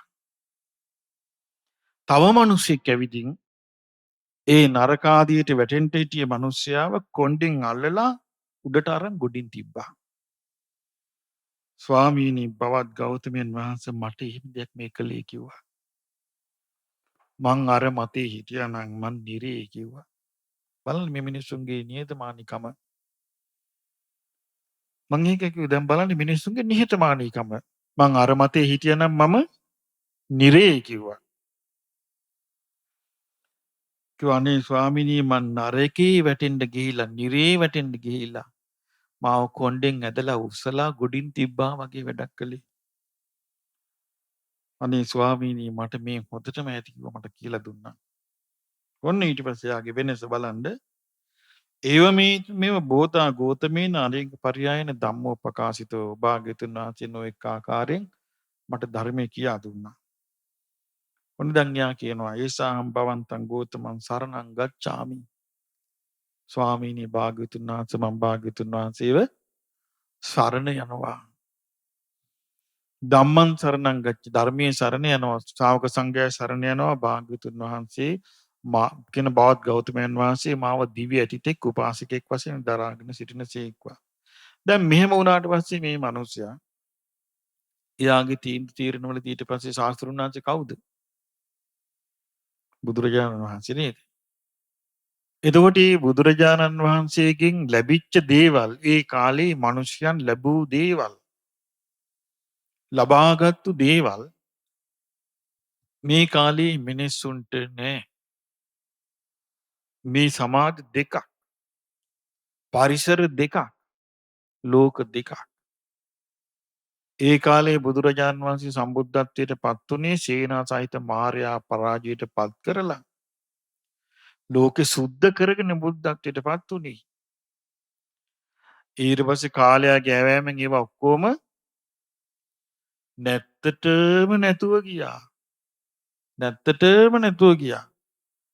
දැන් මේ රටවල් අන්තිමට සුද්දන්ට යටත් වෙලා හිටියා අවුරුදු 100 ගාණක්. ඊට කලින් සම්පූර්ණයෙන්ම දකුණු ඉන්දියානු බලයට අහු වෙලා හිටියේ. පොඩ්ඩක් බලන්න අපේ රටේ පරණ ඉතිහාසය අවුස්සලා මේ අවුරුදු 4500කට කලින් මොකද්ද තිබ්බේ කියලා බලිතොවිල් විතරයි. තොවිල් තිබුණේ. ඔළුවේ කැක්කුමටත් තොවිල් නටනවා. උණ ගත්තා තොවිලක් නටනවා. අපි පුංචි කාලේ වැඩි කාලයක් යන අපි පුංචි කාලේ අපි ඉස්කෝලේදී හැම හන්දියකම තියෙනවා මේ තටුපිටේනේ. දැන් තමයි මේ වඩු. ඉතින් එහෙම නැත්තටම නැති වෙච්ච කාලයක් තිබුණේ. ඊට පස්සේ හාමුදුරුවන්ට කරගන්න දෙයක් නැහැ. සුද්දන් යටත් කළා එහෙන් එක එක මිසදිටු බලවේග වලින් බුදුදහම පෙළනවා. පස්සේ ඉතින් කරගන්න අන්ත අසරණ වෙලා හිටියේ නැතුව වැලිය වෙල නැතුව හිටියේ. යාන්තම් මේ ත්‍රිපිටක පොත් වහන්සේලා පුස්කොළ පොත් ටික යාන්තම් ස්වාමීන් වහන්සේලා ඒ කාලේ යාන්තම් ගණින්නාන්සේලා යුගයේ මේ උන්වහන්සේලා කුඹුරු අතු පිට කරගෙන හරක බාන හදාගෙන ගෙවල් දොරවල් හදාගෙන උන්වහන්සේලා මේ පුස්කොළ පොත් ටික රැකගෙන හිටියා. පුස්කොළ පොත් ටික රැකගෙන හිටියා මේ ගණින්නාන්සේලා. ඒක තමයි මේ අපිට දැන් මේ print කරලා අවිල්ලා තියෙන්නේ. එහෙම නැත්තටම නැති වෙච්ච රටකටයි අපි මේ ධර්ම කතාව කිව්වේ. වර්තමාන කොල්ල කුරුට්ටන්න මුකුත්ම දන්නේ නැහැ. කොහොමද මේක වුනේ කියලා. Facebook හදාගෙන කියෝ ඉඳී. ඒකයි. කිසිම දෙයක් දන්නේ නැහැ වෙච්ච දේ. පුස්කොළ පොත්වල මේවා තිබ්බේ ගණින්නාන්සේලාගේ යුගයේ උන්වහන්සේලා මේ පණ වගේ පුස්කොළ පොත් ටික රැකගෙන අගුල් දාගෙන පෙට්ටකක් වල වහගෙන හිටියා. ඒවා තමයි මේ එළියට ආවේ. ඒ පොත්වල තිබිච්චා. ඒකෙන් තමයි මේ බුද්ධ දේශනා මෙහෙම රැකුනේ. එහෙම රැකිච්ච දේශනා තමයි අද අපි කියවන්නේ. අද අපි මේ කතා කරන දහම් කතාව හරියට ඇටසැකිල්ලකට මස් දාලා හැම දාලා පණ දිනවා වගේ වැඩක්. ඒක ලේසි වැඩක් නෙමෙයි. ඒකයි මං කිව්ව අඩු ගානේ හිත පහදවාගෙන දෙවියන් අතරට යන ටිකවත් රැකගන්න කියලා. අන්තිමට ඒකත් නැතු යනවා. ඒකවත් තිබුණේ නැහැ. ඒක නැතු යනවා නෙමෙයි ඒකත් නැහැ. මනුස්ස ලෝකෙට එන්නේ ආයේ යන්නේම හතර අපායේ. ඕගොල්ලන්ගේ දාන කියන කවුරුවත් ගියාද? කොහේද? නිමන් රටේ.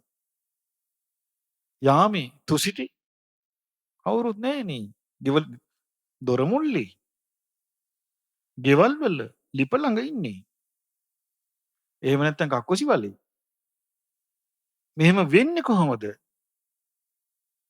ආන් ඒකයි කියන්නේ හිත පිරිහිච්ච ගමන් සියල්ල පිරිහි. හිත පිරිහෙන්න මුල් වෙන්නේ කෙලෙහි ගුණේ නැතිකම. කෙලෙහි ගුණේ නැති වෙච්ච ගමන් සියල්ල පිරිහි යයි. සියලු දේට මුල කෙලෙහි ගුණේ. මං අන්තිම පිනවත් පිහිටන්නේ නැහැ. කෙලෙහි ගුණේ නැත්තම්. දැන් අපි සමාධියක් ගැන කතා කරනවා කියමු සමාධිය ගැන.